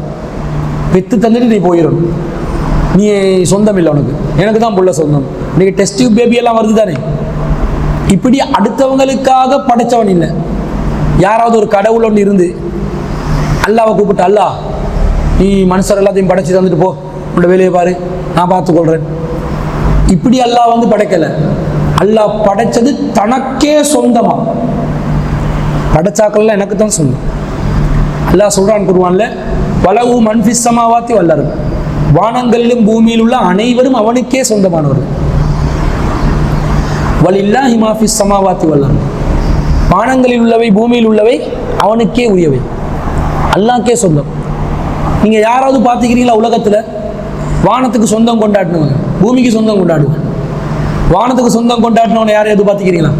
இந்த வானம் எனக்கு, அந்த வானம் உனக்கு. ஒவ்வொரு நாட்டிலையும் ஃப்ளைட் வச்சுக்கிறாங்க. ஃப்ளைட் அதுக்கு ஏர் ஸ்பேஸ் ஒன்று வச்சுக்கிறாங்க. ஒரு ஏர் ஸ்பேஸ் ஒன்று இருக்குது. அந்த எல்லைக்குள்ளே வரது வந்து அடுத்த நாடு பெர்மிஷன் எடுத்து தான் வரணும். சும்மா வரையலாம். ஃப்ளைட்டெல்லாம் நினைச்சமா எல்லாம் நாடு ஒன்றை பாஸ் பண்ணலாம். வித்தவுட் பெர்மிஷன் ஒரு ஃப்ளைட் வந்து ஒரு நாட்டுக்கு மேலே போகுமெண்டா ஃபயர் பண்ணலாம். அது நிலத்திலிருந்து குறிப்பிட்ட ஒரு தூரம் இருக்குது. ஒரு 3000 எத்தனையோ 1000 கிலோ அடிகள் வச்சுக்கிறாங்க. சரியாக ஞாபகம் இல்லை, 50,000 எத்தனையோ அடிகள். அதுக்கு மேலே தான் எங்களோட வானம். அதையும் தாண்டி மேலே போகுமெண்டா இந்த நாட்டில் உள்ளவனுக்கு கேள்வி கேட்கவும் மேலே. அப்போ எங்களுக்கு தெரியாமல் அதையும் தாண்டி மேலே இப்போ ராக்கெட் போகுது. நாங்கள் காணுவோம் தான் எங்களோட நாட்டுக்கு மேலால் போகிறோமா இருக்கும். அந்த மாக்கு விலங்கு மேகத்தில். அது ஸ்ரீலங்காவில் பெர்மிஷன் கேட்டால் அமெரிக்கன்காரன் ராக்கெட் விடுவான். ஸ்ரீலங்காவில் பெர்மிஷன் கேட்டால் இந்தியாக்காரன் ராக்கெட் விடுவான். அது ஃப்ளை பண்ணும், பறந்து போகும், மேலே போகும், பல ஆயிரக்கணக்கான அடிகள் உயரத்தில். அதனால் பெர்மிஷன் கேட்க மாட்டான். நிலவுக்கு டெய்லி சைனாக்காரன், ரஷ்யாக்காரன், அமெரிக்கன்காரன், ஒவ்வொரு காரனும் ஒவ்வொரு விமானங்களை அனுப்பி கொண்டு தான் இருக்கிறான். ஒவ்வொரு நாட்டில் ஸ்ரீலங்கா பிரசிடென்ட் அன்றகுமார திசாநாயகிட்ட கேட்டு அனுப்புவான். இல்லை, அது எல்லையை தாண்டினா யாரும் என்ன பண்ணிக்கொள்ளலாம். அது அவன் டெக்னாலஜியே, அவன் ஆற்றலே, எல்லாருக்கும் அதை செய்யலவே. அதுக்கு பெர்மிஷன் கொடுத்து இல்லை. இதெல்லாம் ஐக்கிய நாடு சபைகளூடாக இவங்க ஏற்படுத்தி கொண்ட பொதுவான எக்ரிமெண்டல். அப்போ வானத்தில் ஒரு எல்லைக்கு தான் ஒரு நாடு கூட சொந்தம் கொண்டாடலாம். அதுவும் வானமா? மேலே வந்து அந்தரம், வானம் இல்லை.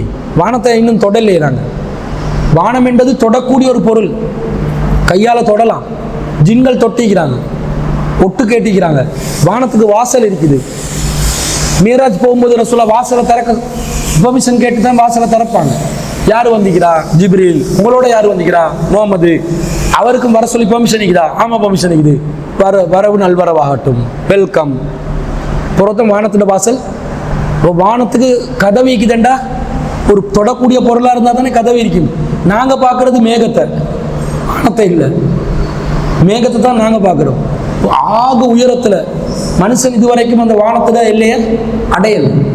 அந்த வானத்துக்கு கீழே தான் செவ்வாய் கிரகம், அந்த கிரகம், இது அது கேலக்சி எல்லாம் இருக்குது. நான் சொன்ன நெபியூலா அது இதெல்லாம் இது அந்த அடிவானத்துக்கு கீழே. வானம் என்பது அதெல்லாம் தாண்டி மனுஷன் வானத்தையே பிடிக்கல. இன்னும் வானத்தை பிடிக்கிறதுக்கு ஒன்றாவது பூமியே இன்னும் கண்டுபிடிக்கலையே. என்னோட நம்பிக்கை என்ன? யௌஜூஜ் மௌஜூஜ் எங்க இருக்கிறாங்க? ஒரு மலைக்கு இடையில அடைக்கப்பட்டிருக்கிறாங்க. துல்கர்னைன் அலைஹிஸ்ஸலாம் அடைச்சி வச்சுக்கிறாங்க தானே, அந்த இடம் எது?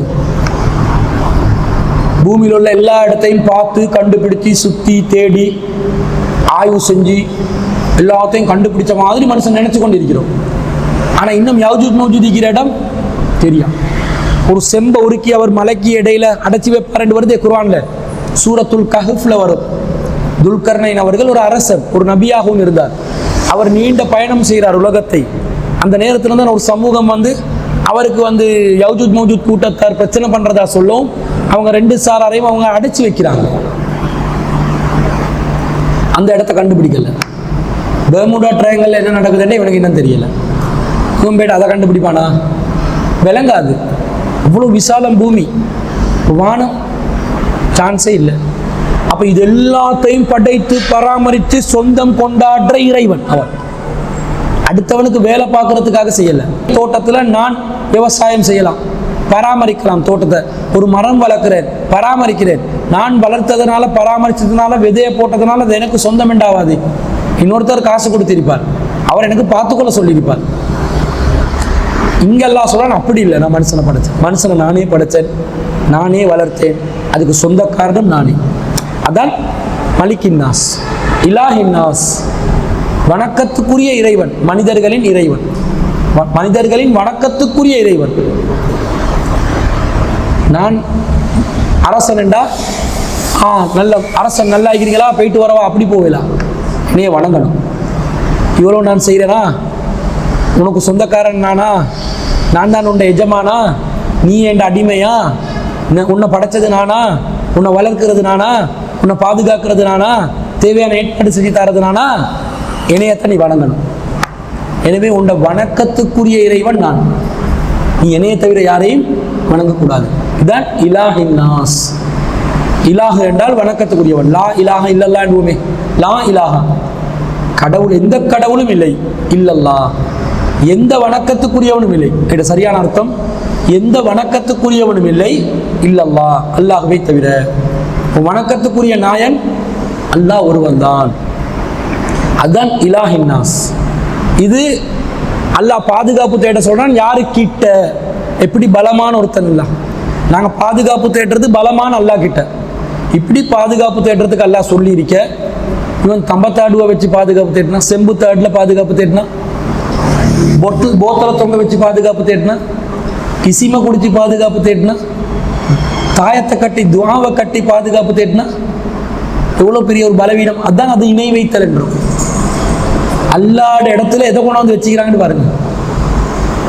அல்லாட இடத்துல அல்லாவினால் படைக்கப்பட்ட அற்பமான பொருட்களை, குறைஞ்சது பாதுகாப்பு தேட்டத்துக்கு நீ தங்கத்தையாவது வச்சுக்க கூடாதா? செம்ப வச்சுக்கிறான் பாருங்க. ஏன்னா தங்கம் கிடைக்காது, ஆனா பளிச்செண்டு விற்கணும். தங்கம் வந்து விலை, வீட்டில் தொங்க வச்சா இருக்குமா? வீட்டில் பளிச்செண்டு தங்கத்துல கலர்லையும் விற்கணும், விலை குறைவாகவும் விற்கணும் என்று செம்ப யூஸ் பண்ணிட்டான். அப்ப இந்த மாதிரி பொருட்களை வச்சு பாதுகாப்பதனால வீடுகள் எல்லாம் என்ன செய்யாது? பாதுகாப்பு பெறாது. இது மூட நம்பிக்கை. அல்லாஹ் டெய்லி யாருக்கிட்ட பாதுகாப்பு செய்ய சொல்றாங்க? இப்படி பலமான இறைவன் கிட்ட பாதுகாப்பு தேட சொல்ல, இவங்க பலவீனமான பொருட்கள் கிட்ட பாதுகாப்பு தேடுறாங்க. என்னதான் எங்களுக்கு வீட்டுக்கு ஏதாவது கேடு வந்தா இந்த பொருட்கள் எல்லாம் என்ன செய்யுமா? அந்த கேடுகளோட ஃபைட் பண்ணுமா. 10 ஸ்கின் ப்ராப்ளமோட ஃபைட் பண்ற மாதிரி. சோப் அட்வர்டைஸ்மெண்ட் போடும்போது போடுவாங்க, இத்தனை ஆயிரம் ஸ்கின் ப்ராப்ளம் உங்களுக்கு இருக்குதா, இந்த சோப்பை பயன்படுத்துங்கள். அது சண்டை போடும், ஃபைட் பண்ற மாதிரி எல்லாம் காட்டுவான். கிருமியோட போயிட்டு டாய்லெட்டை காட்டுவான். டாய்லெட்டை கிருமிக்கு வாயெல்லாம் வைக்கும், அது சிரிச்சு கொண்டு இருக்கும். இவன் லிக்விடை போட்டோடனே அது ஓ என்று ஓடுது. இந்த மாதிரி அந்த வார எதிரி கிருமிகளை இந்த தம்பத்தாடு பார்த்து கொண்டே இருக்கும். ஒரே அடி, எதிர் தாக்குதல், வெளியே ஓடு. இப்படியெல்லாம் நடக்கும் என்று நம்புறானே, இவன் பைத்தியக்காரனா இல்லையா? இதை மௌலவிமார்கள் ஓதி பாத்தியா சொல்லி ஓதி நல்லெண்ணெயில் முக்கிய எடுத்து கொடுக்குறான். சும்மா கொடுத்தா என்னன்னு கிட்ட வச்சு ஆய்வு செய்வான். நல்லெண்ணெய் முக்கி கொடுத்தா அந்த வாசம் நிறைய பேருக்கு பிடிக்காது, அதனால பிடித்து எடுப்பாங்க ஓரத்துக்காகி வைக்க. இந்த மாதிரி தந்திரங்களை பயன்படுத்தி தான் இந்த வேலையெல்லாம் பண்றான். இவன் நினைக்கிறான் நல்லெண்ணெய் போட்ட உடனே அதுக்கு என்ன சரி பரக்கத் கூடுமெண்டு. நீ பார்க்காதே, எடுத்து வை. அதில் என்ன ஆகுது, நீங்கள் எடுத்து கலட்டி பாருங்க. இந்த மாதிரி உங்களோட ரிலேட்டிவ்ஸ் வீட்டுக்கு நீங்கள் போனீங்கன்னா துவா போட்டு இருந்தா தாயத்து வச்சிருந்தா உன்னை எடுத்து கலட்டி பாருங்க. என்னைக்கு தெரியுமா? அல்லாஹு அர் ரஸாக்கு கொடுத்து, அல்லது 786 அரபுல எழுதி வச்சுக்கோங்க. 786 அரபுல இப்படி விய போட்டு 80 போட்டு 6 போட்டு இப்படி வச்சு, இந்த மாதிரி நம்பர் போடுறதும் இந்த மாதிரி எழுத்து போடுறதுனால எந்த பாதுகாப்பும் கிடைக்க போறது இல்லை. எங்களுக்கு அல்லாஹ் அதை விட கடுமையான ஒரு பாதுகாப்பை தரான். யாருக்கிட்ட இருந்து பாதுகாப்பு? அடுத்த பாயிண்ட், மின் ஷர்ரில் வஸ்வாஸ் அல் ஹன்னாஸ். வஸ்வாஸிடம் இருந்து பாதுகாப்பு. வஸ்வாஸ், வஸ்வாஸ் என்றா என்ன? வஸ்வாஸ் என்பது எங்களுடைய உள்ளத்துல ஏற்படக்கூடிய தீய எண்ணம், இல்லாத ஒன்று இருக்கிற மாதிரி தோணுவது. சில பேர் வந்து வஸ்வாஸ் பிடிச்சவங்க. இப்போ நீங்கள் இஜாபை போடுறீங்க, போட்டுட்டு இப்படி பார்த்து திருப்பி ஒரு இப்படி செஞ்சு திருப்பி ஒரு கைப்பிடி போட்டு திருப்பி ஒரு கைப்பிடி செஞ்சு 10 தடவை செஞ்சீங்கன்னுங்களே, உங்களுக்கு வஸ்வாஸ். ஒரு டிப் போட்டோமா 2 டிப் முடி அங்கிட்டு இங்கிட்டு விளங்குதாண்டு செக் பண்ணா ஓகே.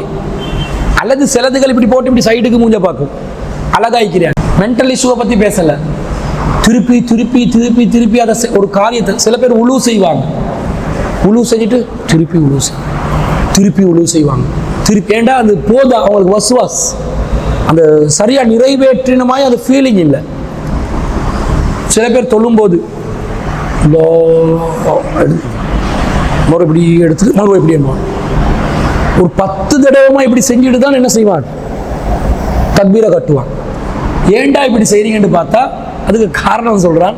இப்படி கையை உயர்த்தி முசல்லி ஃபர்லல் அர்பஅத் ரகாத், லுஹர் சொல்றதா இருந்தா அந்த லுஹருடைய 4 ரகாத் ஃபர்லான ரகாத்தை தொழுறதுக்கு நான் அதான் எப்படி சொல்லி ஃபர்லல் அர்பஅத் ரகாத்தில், எனக்கு ஞாபகம் இல்லை இப்போ நாங்கள் ஓதுறது இல்லையா, அது மௌமூமன், நான் வந்து மௌமூமாக லில்லாஹி தஆலா அல்லாஹு அக்பர் என்ற போகல அந்த இதும் துவா நியத்தும் சரியா வந்து கனெக்ட் ஆகணும். சரியா கனெக்ட் ஆகாட்டி திருப்பி ஸ்டார்ட். இது வஸ்வாஸ் தானே. இப்படி நாங்கள் ஒரே காரியத்தில் ரிப்பீட் பண்ணால் அதுக்கு இன்னொரு பேர் இருக்குது. என்னது? பைத்தியம். பைத்தியம் தானே. ஓவர் வஸ்வாஸ் ஆச்சுன்னா பைத்தியம் ஆகிடும். சில பேர் பாருங்க கையை கழுவி கொண்டே இருப்பாங்க. கொரோனால நிறைய பேருக்கு இந்த பைத்தியம் பிடிச்சிச்சு.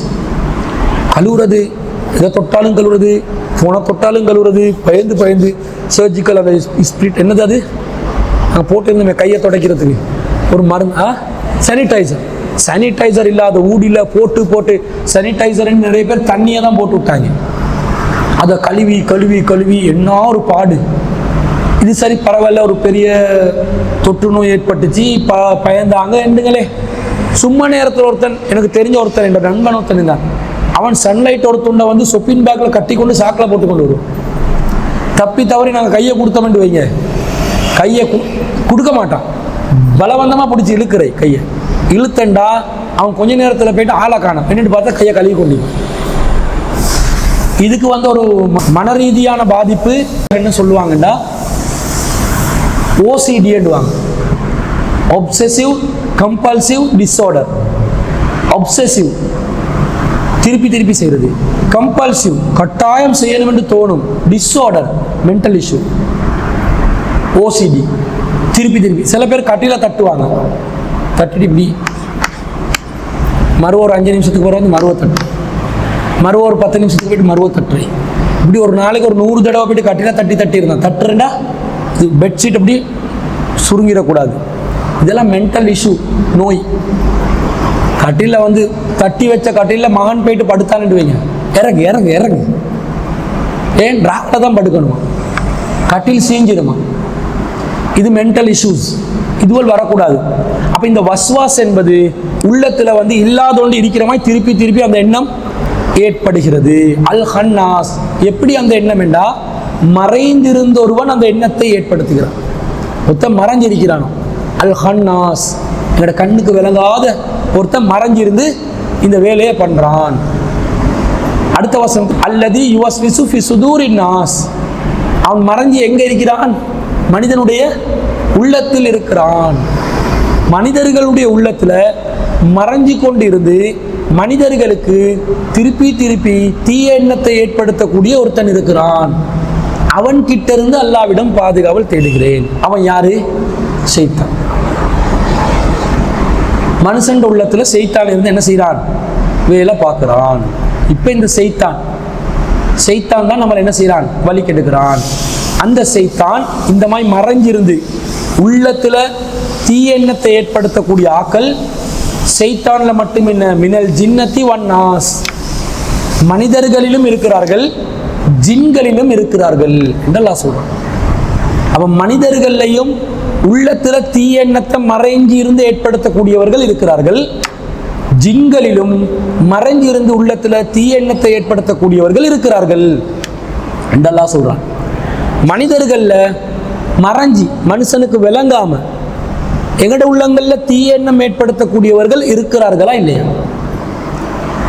மனசுக்குள்ள பூரையிலாது மனிதன். ஒரு மனிதனுக்கு உங்களோட மனசுக்குள்ள நான் அப்படி பொடியோட வந்து பூரையிலுமா சொல்லுவான். ஏன் மனசுக்குள்ள நீ, ஓ மனசுக்குள்ள நான் உள்ளுக்கு வந்து உட்கார இயலுமா? அது என்ன அந்த ஒரு அப்பார்ட்மெண்ட் உண்டா வந்து உட்கார்றதுக்கு? இல்லை, பூர இயலாம். மறைஞ்சி நேரடியாகவே பூர இயலாம், மறைஞ்சும் பூர இயலாது. மனுஷன் உடம்புக்குள்ள தாவ இயலாது, தாவுற வேலை செய்ய இயலாம். ஆனா மறைஞ்சி இருந்து கெட்ட எண்ணத்தை ஏற்படுத்தலாமா இல்லையா? உங்களை பத்தி என்னைய பத்தி தப்பான எண்ணத்தை போடுறான், என்னைய பத்தி அவதூறு பரப்புறான், தவறான எண்ணம். உங்களை பத்தி ஒருத்தன் அவதூறு பரப்புறான், தவறான எண்ணம், கெட்ட எண்ணத்தை ஏற்படுத்தி இந்த வேலையை சூழ்ச்சி செஞ்சு ரகசியமா இருந்து கணவன் மனைவியை பிரிச்சு கோல் மூட்டி புறம் பேசி அவதூறு சொல்லி இட்டு கட்டி என்ன செய்யலாம்? பாவம் அந்த உள்ளங்கள்ல கெட்ட எண்ணம், அவரை பத்தி தவறான எண்ணம். இன்றைக்கு சோசியல் மீடியாவில் இது சர்வசாதாரணமா நடக்குது தானே. ஒருத்தரை விரும்பினத்துக்கு ஏற்ற மாதிரி போடுவாங்க, வெறுத்தா அவரை பத்தி கெட்ட எண்ணம் ஏற்படுற மாதிரி தகவல் பதிவாங்க. இந்த மாதிரி மறைஞ்சிருந்து சில வேலைகள் சோசியல் மீடியால போட்டா வெளியில செய்யறது. சில பேர் தன்னை பேர் அடையாளம் தெரியாத மாதிரி ஃபேக் ஐடியில செய்யறானா இல்லையா? இந்த மாதிரி மறைஞ்சிருந்து ஒரு மனிதனுடைய உள்ளத்துல கெட்ட எண்ணங்களை ஏற்படுத்துறாக்கள் இருக்கிறாங்க. இன்னும் சில பேர் இருக்கிறாங்க. நீங்க அட்வர்டைஸ்மெண்ட்ல பார்த்தீங்கன்னா, டிவியை பார்த்தீங்கன்னா, நாடகங்களை பார்த்தீங்கன்னா, சீரியல்களை பார்த்தீங்கன்னா, சினிமாவை பார்த்தீங்கன்னா, அதுல கெட்ட எண்ணங்கள் என்ன செய்வாங்க? மனுஷன் உள்ளத்துல ஏற்படுத்துவாங்க. ஒரு கருத்தை பதிவு செய்யணும்னு நினைச்சா உள்ளத்துல, மனிதன் உள்ளத்துல, மனிதர்கள் செய்த வேலை ஜின்னுக்கு இன்னும் வரல, என்ன செய்வாங்க? இந்த கருத்தை நாசூக்கா பதிவு செய்வாங்க. இப்ப தீவிரவாதிகள் என்றாலே யாருக்கு மனசுக்கு வரும்? எங்களுக்கே யாரு வரும்? முஸ்லிம்கள். தீவிரவாதிகள் என்றா முஸ்லிம்கள் என்று இன்டர்நேஷனல் மீடியாவும் லோக்கல் மீடியாவும் சேர்ந்து ஆக்கி விட்டானா இல்லையா? ஆக்கிட்டாங்க. முஸ்லிம்களே என்ன நினைப்பாங்க? அடிப்படைவாதிகள் என்று சொன்ன உடனே முஸ்லிம்கள் ஒரு குழு அப்படி எழுவாங்க. அவங்க தீய எண்ணத்தை என்ன செய்யறாங்க? ஏற்படுத்துறாங்க, விதைக்கிறாங்க, சினிமாவில் விதைக்கிறாங்க. இந்த விஜயகாந்த் என்ற ஒருத்தன் இருந்தானே, தனிப்பட்ட முறையில் நல்ல மனித தன்மைக்கு சொல்றாங்க, அல்லா வாயில மௌத்தா போயிட்டான், செத்து போயிட்டான், மௌத்தா போயிட்டான். அந்த ஆள்ட படங்கள்ல என்ன செய்வான்? பாகிஸ்தான் எதிர்நாட்டு பாகிஸ்தான் தீவிரவாதி, பாகிஸ்தான் தீவிரவாதி, பாகிஸ்தான் தீவிரவாதி, எப்போ பார்த்தாலும் பாகிஸ்தான்காரன் தீவிரவாதி. ஆனால் கிரிக்கெட் மேட்ச்சில் எல்லாம் ஒன்றா சேர்ந்து விளையாடுவாங்க. தீவிரவாதியாக இருந்தால் அந்த அளவுக்கு தீவிரவாதமாக இருந்தால் நீ கிரிக்கெட் மேட்ச்சில் ஒன்றா விளையாடக்கூடாது, பாகிஸ்தானோட எங்களுக்கு எந்த மேட்சும் கிடையாதுன்னு அறிவிக்க வேண்டியது தானே. விளையாடுறாங்க. இப்போ பாகிஸ்தான் தீவிரவாதி என்ற மாதிரி நமக்கே பாகிஸ்தான்காரனை கண்டா கொஞ்சம் பயமாக இருக்குதா இல்லையா? குண்டை வச்சிருவானோ ஒரு ஜாதி ஆக்கள் இவங்க. ஆப்கானிஸ்தான்காரனை கண்டா என்ன சரி செஞ்சிருவானோ, மலாலாவை வெடி வச்சவங்க, அவள் பெண் உரிமைக்காக போராடினால் அவளே சுட்டுக்கொள்ள பார்த்தாங்க, பதிவு செய்கிறாங்க கருத்து. அவங்க நல்ல அஹ்லாக்குள்ள முஸ்லீம்கள் இருக்கிறாங்க, அவங்க நல்ல சிறந்த முறையில். இப்போ ஆப்கானிஸ்தானை பற்றி யாராவது பேசுகிறானா? இவங்க யாரை தாலிபான் தீவிரவாதிகள் சொல்லி கொண்டு இருந்தார்களோ அந்த தாலிபான்கள் தான் இப்போ ஆப்கானிஸ்தானை ஆட்சி செய்கிறாங்க. இப்போ அவங்க ஒரு நாட்டிட ஆட்சியாளர்கள் இந்த நாட்டை ஆட்சி செய்கிறாங்க. இப்போ ஆப்கானிஸ்தானை பற்றி பேச்சு இல்லை, இப்போ பாலஸ்தீனம் பேச்சு. ஏன் அவங்க இப்போ அடிச்சு பிடிச்சி அமெரிக்கன்காரனை துரத்தி விட்டு இப்போ ஆட்சியை பிடிச்சி செஞ்சு கொண்டு போறாங்களா? அவங்கள ஃபேஸ் பண்ண முடியாதா? இப்போ அவங்கள தீவிரவாதி ஆக்கல. இப்போ அவங்க யாரு? டிப்ளமேட்ஸ். அவங்க எல்லாம் ஃபாரின் அம்பாசடர்ஸ், பிரசிடென்ட்ஸ், டெமோக்ராட்டிக் லெவலில் உள்ள தலைவர்கள், டெமோக்ராட்டிக் லீடர்ஸ். இப்போ அப்போ இந்த கருத்தை பதிவு செய்யறாங்க. மறைவில் இருந்து யார் பதிவு செய்யறான்னு தெரியுமா? அவங்களுக்கு தெரியாது. எவனோ பதிவு செய்யறான், ஆபாசத்தை பதிவு செய்யறான். இப்போ இந்த நோன்பு காலத்தில் டிக்டாக் எடுத்தா விளம்பரங்கள், டிக்டாக்கே இப்போ விளம்பரத்துக்கு தான் நிற்குது. சல்வார் விளம்பரம், சாப்பாடு விளம்பரம், இந்த கடைக்கு வாங்க, அந்த கடைக்கு போங்க, இதை சாப்பிடுங்க, அதை சாப்பிடுங்க, விளம்பரமா வரும். இப்ப நீங்க பாருங்க, இந்த விளம்பரங்கள்ல ஆபாசத்தை திணிப்பாங்க. முஸ்லிம் பொம்பளை பிள்ளைகளுக்கு சல்வார் விற்கிறேன்னு சொல்லி, அபாயா விற்கிறேன்னு சொல்லி டிசைன் காட்டுவான் ஒருத்தன். எப்படி காட்டுவான்? ஸ்கார்ஃப் வந்து களத்தோட இருக்கு, நெஞ்சி பகுதி வெளியேறிக்கு. பார்க்குறவங்க என்ன நினைக்கிறாங்க? இப்போ இதுதான் ட்ரெண்டிங், அல்ல இது முடி மறையுது. எங்கடாக்கள் என்ன நினைச்சிட்டாங்கடா, ஸ்கார்ஃப் போடுறது வந்து முடிய மறைக்கண்டு, முடிய மறைக்கணும். ஸ்கார்ஃபை போட சொன்னது, ஹிமாரை போட சொன்னது, ஹிஜாபை போட சொன்னது நெஞ்ச மறைக்க. தலையிலிருந்து நெஞ்சி மறணும். அதான் தலையிலிருந்து இப்படி வந்து ஃபுல்லாக மறையணும். உங்களோட ஸ்கார்ஃப் உங்களோட நெஞ்சில எந்த பகுதியும் வெளிப்படுத்தக்கூடாது. அதுதான் ஸ்கார்ஃப், ஹிஜாப். இன்னைக்கு முஸ்லீம் பொம்பளை பிள்ளைகள் ரோட்ல போனா சும்மா கணக்கு பண்ணி பாருங்க, நீங்களே பாருங்க, எத்தனை பேர் நெஞ்ச மறைக்கக்கூடிய, தலையை மறைக்கக்கூடிய ஹிஜாப்ல இருக்கிறாங்க, எத்தனை பேர் அப்படி இல்லாம இருக்கிறாங்க. விரலை விட்டு எண்ணக்கூடிய கொஞ்சம் பேர் தான் சரியான ஹிஜாபை பெண்றாங்க. அப்ப மற்றவங்களுக்கு என்ன ஆவிச்சு? யாரு சொன்னா? பள்ளியில மௌலவியா பேன் பண்ணாரு, நெஞ்ச காட்டி கொண்டு போண்டு இல்லை. இது விளம்பரம், அட்வர்டைஸ்மெண்ட், ஃபேஷன், டிசைனிங், ட்ரெண்டிங் என்ற பேர்ல தீய எண்ணத்தை விதைக்கிறாங்க. ஆட்டோமேட்டிக்கா, யாரும் சொல்லல. இவங்களே என்ன செய்யறாங்க? திடீரென்று ஒத்தி வருவாள், ஸ்கார்ஃப்ல ஒரு ஹிஜாபை கட்டுற ஒரு டிசைனை காட்டுவாள். ஆரம்பத்தில் ஹிஜாபை வந்து இப்படி முகவட்டம் தெரிகிற மாதிரி போட்டாங்க. இப்போ முகவட்டம் தெரிகிற நாடி இப்படி முகவட்டம் தெரியாது. இப்போ பரவாயில்ல, ஓரளவு மூஞ்ச உள்ளுக்கு தானே வச்சுக்கி, மறைச்சி தானே வச்சுக்குது, அதனால் அங்கீகரிக்கலாம். அது பிரச்சனை, யாரோ ஒருத்த போடுவாங்க. இன்னும் கொஞ்ச நாள் ஒன்று வந்து இன்னொன்று என்ன சரி செய்யும். இப்படி ஒவ்வொன்றா வந்து ஃபேஷனாக ஆக்கி, இந்த மால்டீவ்ஸ்லேருந்து ஸ்ரீலங்காவுக்கு வரும் நிறைய ஆக்கள். மால்டீவ்ஸ் பக்கத்து நாடு, ஒரு தீவு, குட்டி தீவு. அவங்க ஸ்ரீலங்காவில் மருந்து எடுக்கிறதுக்கு வரேன், ஹாஸ்பிட்டல் சர்வீஸுக்கும் எடியூகேஷன். இங்கே நல்ல வங்கையை விட சின்ன தீவு தானே அது. எடியூகேஷன்லையும் ஹெல்த்லையும் ஸ்ரீலங்கா அவங்கள விட முன்னேற்றம்.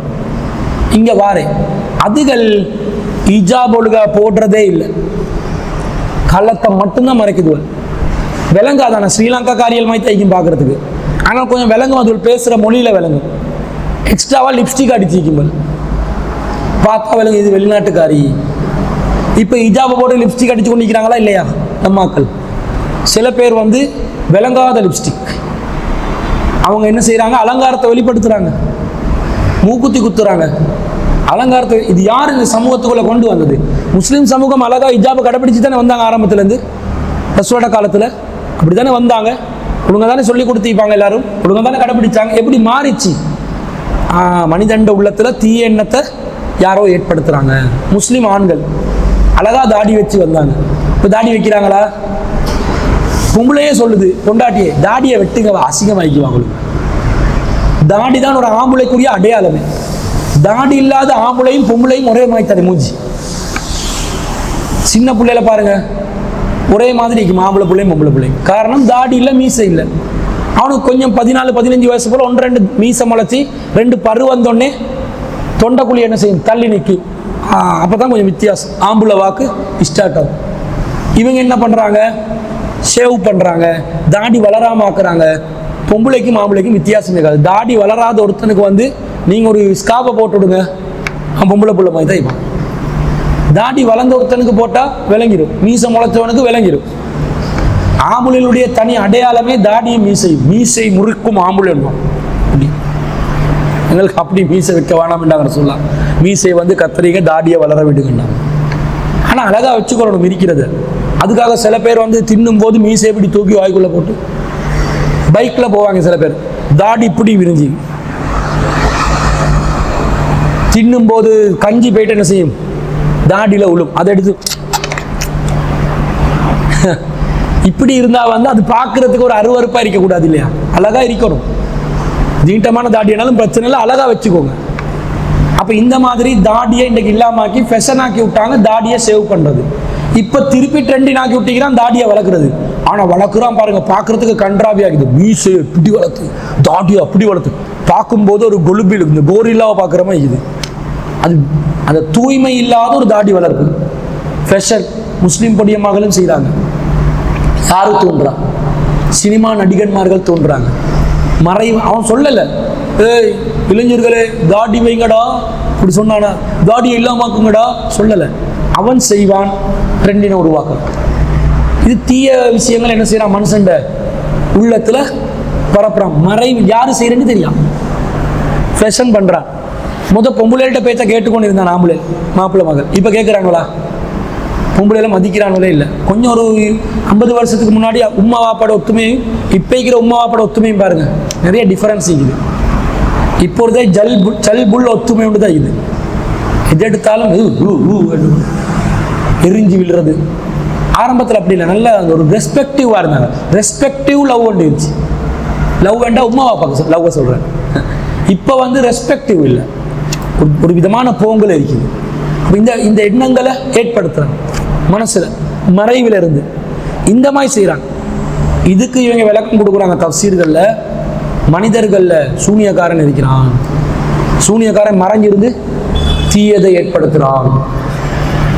சூனியக்காரன் மறைஞ்சிருந்து என்ன செய்யறானா, தீய எண்ணங்களை ஏற்படுத்துவானா.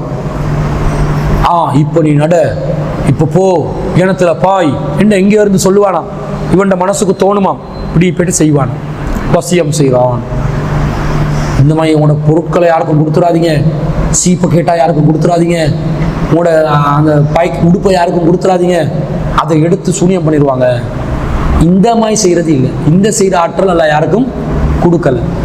மறைவில் இருந்து நிறைய வேலை பார்க்கலாம். குடும்பங்களை பிரித்து நாசமாக்கி தெருவுக்கு கொண்டு வரதுக்கு பெரிய வேலையா? சிலதுகள் இருக்குங்கள் சரியா பற்ற வைக்கும். பற்ற வைக்கிறேன்டா, பற்ற வைப்பு சத்தமில்லாமல் பற்ற வச்சுட்டு வைக்கும், பற்றி கொண்டு எரியும் குடும்பங்கள். இது அதே மாதிரி எல்லாம் சொல்ல மினல் ஜின்னத்தி, இந்த மாதிரி ஜின்கள்லையும் மீக்கிறாங்க. இப்போ ஜின்கள் எங்களுக்கு தீய எண்ணம் ஏற்படுத்துவாங்க. ஜின்கள் என்றால் யார்?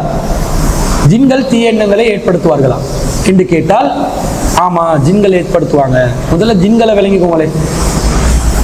ஜின்கள் என்றா யார் என்று சொன்னா, எங்களை போல ஒரு படைப்பவங்க, பகுத்தறிவு வழங்கப்பட்டவர்கள், நன்மை தீமை தெரிந்தவர்கள், இறைவனுக்கு வணங்குமாறு பிணிக்கப்பட்டவர்கள், முஸ்லிம்களும் காஃபிர்களும் இருக்கிறார்கள். இவங்க தான் ஜின்கள். மூளைக்கு அல்லாஹ் குர்ஆன்ல சொல்லும்போது அல்லாஹ் சொல்றான், 51வது அத்தியாயத்தில் 56வது வசனம், வமா ஹலக்துல் ஜின்ன வல் இன்ஸ இல்லா லியஅபுதூனி, ஜின்களையும் மனிதர்களையும் என்னை வணங்குவதற்காகவே தவிர நான் படைக்கவில்லை. ஜின்னை படைச்சிக்கிறான் வணங்குறதுக்கு. நாங்கள் எப்படி விளங்கி அல்லாஹ் வணங்கணுமோ அப்படி ஜின்களும் விளங்கி தான் அல்லாஹ்வை வணங்கணும். இன்னொரு இடத்துல அல்லாஹ் சொல்றான், சூரத்துல் அன்ஆம் 6வது அத்தியாயம் 130வது வசனம், யா மாஷரல் ஜின்னி வல் இன்சி, மனித ஜின்களே, அலம் யஅதிக்கும் ருசுலும் மின்கும், உங்கள்ல இருந்து உங்களுக்கு தூதர்கள் வரலையா? ஜின்கள்ல இருந்து ஜின்களுக்கு தூதர்கள் வரலையான்னு அல்லாஹ் கேட்கிறான். அப்ப ஜின்களுக்கு தூதர்கள் வந்து அவங்க நன்மையை சொல்லி தீமையை தடுத்து அவங்களுக்கு விளங்கப்படுத்திக்கிறாங்க. அப்பதான் அவங்க விளங்கக்கூடிய ஆற்றல்ல இருந்தாங்க. சூரத்துல் ரஹ்மான் 55வது அத்தியாயத்துல அல்லாஹ் சொல்றான், யா மாஷரல் ஜின்னி வல் இன்ஸ், மனித ஜின் கூட்டமே, இனிஸ்தத்தாத்தும் அன் தன்ஃபுது மின் அக்தாரி சமாவாத்தி வல்லரும், வானங்கள்ட பூமியை எல்லை உங்களுக்கு கடக்க முடியும் என்று சொன்னால் ஃபன்ஃபுது கடந்து செல்லுங்கள், லா தன்ஃபுதுன இல்லா பிசுல்தான், ஆற்றல் இருந்தாலே தவிர உங்களுக்கு அதை கடந்து செல்ல முடியாது. அந்த வசனத்துடைய நம்பரை தான், உங்களுக்கு கடந்து செல்ல முடியாது என்று அல்லாஹ் சொல்றான்.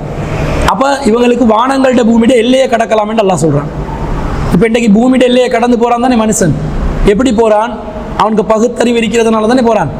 அதே மாதிரி ஜின்களும் வானத்துடைய எல்லைகளை கடந்து செல்வார்கள். அவர்களுக்கு பகுத்தறிவு இருக்கிறது, அந்த சக்தி இருக்கிறது, அந்த ஆற்றல் இருக்கிறது என்று எங்களுக்கு இதுல இருந்து என்ன செய்யறோம், விளங்குறோம். அது குர்ஆன்ல 55வது அத்தியாயத்தில் 33வது வசனம். இப்படி பார்க்கிறோம். அப்ப அவங்களும் மூளை உள்ள ஆக்கள், அறிவுள்ள ஆக்கள். இந்த மிருகங்கள் இல்லை, ஒரு உயிரினம் இல்லை. அவங்க எங்களை போல ஒரு படைப்பான எங்களோட கண்ணுக்கு அவங்க விளங்க மாட்டாங்க. அவங்கள நல்லவங்களும் கெட்டவங்களும் நீக்கிறான் என்று அல்லாஹ் சொல்றான். அவங்களே சொல்லுவாங்க, எங்க கிட்ட நல்லவங்க இருக்கிறாங்க, கெட்டவங்க இருக்கிறாங்க. சூரத்துல் ஜின் 72வது அத்தியாயத்துல அவங்க 11வது வசனத்துல சொல்றாங்க, வ அன்னா மின்னஸ் சாலிஹூன், எங்கள நல்லவங்க இருக்கிறாங்க, வ மின்னா தூன தாலிக, எங்கள்ல நல்லவங்க இல்லாதவங்களும் இருக்கிறாங்க, கெட்டவங்களும் இருக்கிறாங்க. ஜின்களில் நல்லவர்களும் இருக்கிறார்கள், கெட்டவர்களும் இருக்கிறார்கள். மனிதர்கள் எப்படி நல்லவர்களும் கெட்டவர்கள் இருக்கிறாங்களோ, முஸ்லிம்களும் காஃபிர்களும் இருக்கிறாங்களோ, முஸ்லிம்கள்ல நல்லவங்களும் கெட்டவங்களும் இருக்கிறாங்களோ, காஃபிர்கள்ல நல்லவங்களும் கெட்டவங்களும் இருக்கிறாங்களோ, இந்த மாதிரி ஜின்கள்லையும் முஸ்லிம்கள், மூமின்கள், காஃபிர்கள், நல்லவர்கள், கெட்டவர்கள் இருக்கிறாங்க. விளங்குது அவங்களுக்கு? நேரடி வசனம் இது சொல்றதை நாங்க பார்க்கிறோம். அதே மாதிரி அவங்களுக்கு கடைசிய தூதரா வந்தது நபி ஸல்லல்லாஹு அலைஹி வஸல்லம். அதே சூரத்துல் ஜின் 72வது அத்தியாயத்துல 1வது வசனத்துல அவங்க சொல்லுவாங்க, நாங்க குர்ஆனை செய்யப்படுத்தோம், ஆச்சரியமான குர்ஆன், அது வழிகாட்டுது, நீங்க இதை ஏற்றுக்கோங்க, தாவா பண்ணுங்க, தாயியா மாறுங்க என்று சொல்லி எல்லாம் அவங்க சொல்லுவாங்க. இதே சூரத்துல் அஹ்காஃப்ல 46வது அத்தியாயத்துல 29 முதல் 32வது வசனத்திலும் அல்லாஹ் சொல்றான், ஜின்கள்ல அவங்க நல்லவர்களா மூமின்களா மாறினவங்க, தாவா பண்ணாங்க, நபிமார்கள் வந்தாங்க என்ற செய்தி அல்லாஹ் சொல்றான். அப்ப இந்த ஜின்கள்ல நரகத்துக்கும் சில பேர் போவாங்க, சொர்க்கத்துக்கும் போவாங்க. அல்லாஹ் சூரத்துல் ஆராஃப்ல 7வது அத்தியாயத்துல 179வது வசனத்துல வலக்து தரானா லி ஜஹன்னம கஸீரம் மினல் ஜின்னி வல் இன்ஸ், நரகத்துல பெரும்பாலான பகுதிக்கு ஜின்களையும் மனிதர்களையும் ஒரு கூட்டத்தை நாங்க ஏற்படுத்துகிறோம். அப்ப நரகத்துல ஜின்களையும் மனிதர்களையும் அதிகமானவர்களை ஏற்படுத்துகிறோம்னா சொற்பமானவர்கள் சொர்க்கத்துக்கு போறாங்கன்னு அர்த்தம். மனிதர்கள் அதிகமானவர்கள் நரகத்துக்கு போவாங்க, சொற்பமானவர்கள் சொர்க்கத்துக்கு போவாங்க. ஜின்கள் அதிகமானவர்கள் நரகத்துக்கு போவாங்க, சொற்பமானவர்கள் சொர்க்கத்துக்கு போவாங்க. இப்ப ஜின் இனத்துல சொர்க்கத்துக்கு போற நரகத்துக்கு போற ரெண்டு பிரிவு இருக்கிறாங்க. இப்ப இபிலிஸ் யார், சைத்தான் யார்? இது ஜின்கள் பொதுவாக. இப்ப நான் இபிலிஸை பத்தியோ சைத்தானை பத்தியோ பேசல, ஜின்களை பத்தி பேசுறேன். ஆனா இந்த ஜின்கள் தான் எங்களோட மனசுல தீய எண்ணங்களை ஏற்படுத்துறாங்களா? இந்த ஜின்கள்ல நல்லவங்க கெட்டவங்க நிற்கிறாங்களே, இந்த ஜின்ல கெட்டவங்க எங்கள்கிட்ட உள்ளத்துல தீயெண்ணத்தை ஏற்படுத்துறாங்களான்னு கேட்டா இல்லை. அவங்களுக்கும் எங்களுக்கும் எந்த சம்பந்தமும் இல்லை. அவங்க தனி லைஃப் ஒன்று வாழ்றாங்க. நாங்கள் குடியிருக்காத இடங்கள்ல அவங்க குடியிருக்கிறாங்க. முச்செடிகளையும் சாணங்களையும், மிருகங்களுடைய சாணங்கள், சாணி இதுகளை சாப்பிடுறாங்க, முக்களை சாப்பிடுறாங்க. அவங்க மனிதர்கள் நடமாடாத இடத்துல போயிட்டு நடமாடுறாங்க. மனிதர்களோட கண்ணுக்கு அவங்க விளங்க மாட்டாங்க என்ற நிலையில அவங்க இருக்கிறாங்க. சைத்தான்கள் யார்? அல்லாஹ் சொல்றாங்க மினல் ஜின்னத்தி வன்னாஸ் என்றே சொல்றான். ஜின்கள்ல இருந்து ஜின்கள்லையும் அப்படியானவங்க இருக்கிறாங்க, மனிதர்களையும் அப்படியானவங்க இருக்கிறாங்க. ஜின்கள் அப்படியானவங்க, உள்ளத்துல தீயெண்ணங்களை ஏற்படுத்தக்கூடிய ஜின்கள் உள்ளவர்கள் யார் என்று கேட்டா அதுதான் இபிலீஸும் அவனுடைய சந்ததிகளும். இபிலீஸ் என்றவன் ஜின் இனத்திலே ஒருத்தன் தான். அவனும் ஒரு ஜின். ஜின்ல நல்லவங்க கெட்டவங்க இருக்கிறமா இருக்கும்போது ஒரு நல்லவனா இருந்த ஒருத்தன் தான் இபிலிஸ். யாரோட இருந்தான்? மலக்குமார்களோட இருந்தான். மலக்குமார்களோட தான் இபிலிஸ் என்ற ஜின் இருந்தான். ஏன் இருந்தான்? அல்லாஹ் ஆலம். சொல்லல, அல்லாஹ் சொல்லல, ரசூல் சொல்லல, அதனால் நாமும் சொல்ல முடியாது. அது அல்லாஹ் நினைச்சது செய்வான்.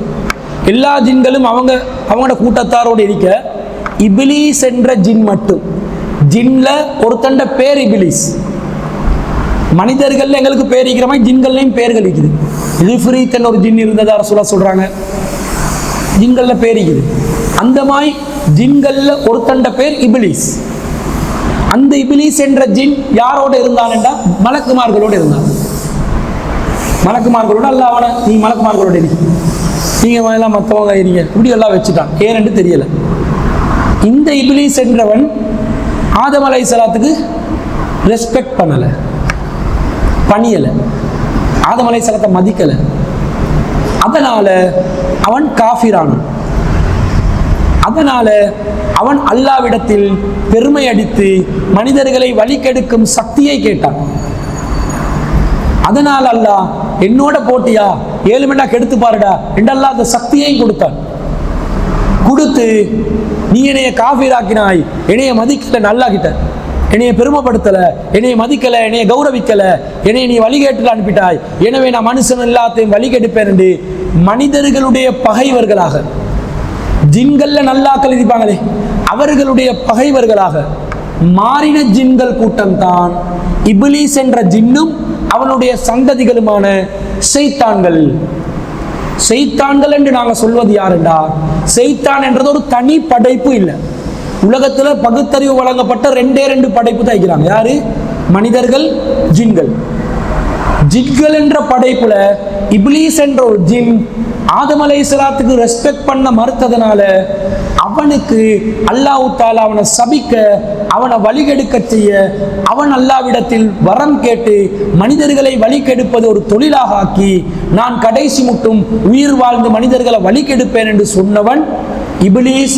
எனவே மனிதர்களை வழிகெடுப்பதற்காக மட்டுமே, நல்லவர்கள் இல்லாதவர்களாக, ஒருவரும் நல்லவர்களாக இல்லாதவர்களாக, மனிதர்களை நாசமாக்குவதற்காக மட்டுமே படைக்கப்பட்ட இனம் ஷைத்தான் இனம். ஷைத்தான் இனம் இப்லீஸும் அவனுடைய சந்ததிகளும் தான் ஷைத்தான்கள். இந்த இப்லீஸும் அவனுடைய சந்ததிகளும் ஏனைய ஜின்கள்லேயே இனத்தவர்கள். ஆனா இவங்கள்ல யாருமே நல்லவர்கள் இல்லை. இவன் தான் ஷைத்தான்கள் என்றது. இது அல்லாஹ் குர்ஆன்ல சொல்றான். 18வது அத்தியாயத்தில் 50வது வசனம், வயது குல்நாளில் மலாய்க்கத்தை சுஜூது ஆதம, ஆதமுக்கு சுஜூத் செய்யுங்க என்று மலக்குமார்களுக்கு சொன்ன நேரத்தில் மலக்குமார்களுக்கு தான் அல்லாஹ் சொல்றான். இவனும் மலக்குமார்களோட இருந்ததனால இவன் என்ன செஞ்சான்? இல்லா ஃபஸஜது இல்லா இப்லீஸ், எல்லாரும் சஜ்தா செஞ்சாங்க இப்லீஸை தவிர. கானமினல் ஜின்னி, அவன் ஜின்னினத்தை சேர்ந்தவனாக இருந்தான். இப்லீஸ் என்ற அந்த ஆளு, அந்த பேர் உள்ளவன் யாரா இருந்தானாம்? கானமினல் ஜின்னி, ஜின்னினத்தை சேர்ந்தவனாக இருந்தான். ஃபஃபஸக அன் அம்ரி ரப்பிஹி, தனது இறைவனின் கட்டளைக்கு மாற்றம் செய்தான். அல்லாஹ் கேட்கிறான், அஃபதத்தஹிதூனஹு வ துர்ரிய்யதஹு, அவனையும் அவனுடைய சந்ததிகளையும் அவுலியா, அவுலியாக்களாக, பொறுப்பாளர்களாக நீங்கள் எடுத்துக்கொள்வீர்களா? மின்தூனி, என்னை விட்டுவிட்டு, என்ன விட்டுட்டு இந்த இப்லீஸ் என்றவனையும் அவனுடைய சந்ததிகளையும் உங்களுக்கு பொறுப்பாளர்களாக, அவுலியாக்களாக நீங்கள் எடுத்துக்கொள்வீர்களா என்றதுல என்ன விளங்குது?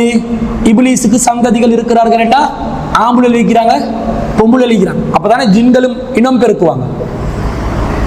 ஆண்கள் பெண்கள் இருக்கிறார்கள், புள்ள குட்டிகள் இருக்கிறாங்க.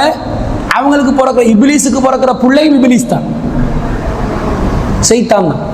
அவன் முஸ்லிமா வாரத்துக்கு அதுக்கு ஏற்ற மாதிரி அவனோட ட்ரைனிங் கொடுத்து வைக்கிறான். ஆகி இந்த இப்லீஸ்ல சிம்மாசனம் எங்க இருக்குதுன்றாங்க ரசூலுல்லாஹ்?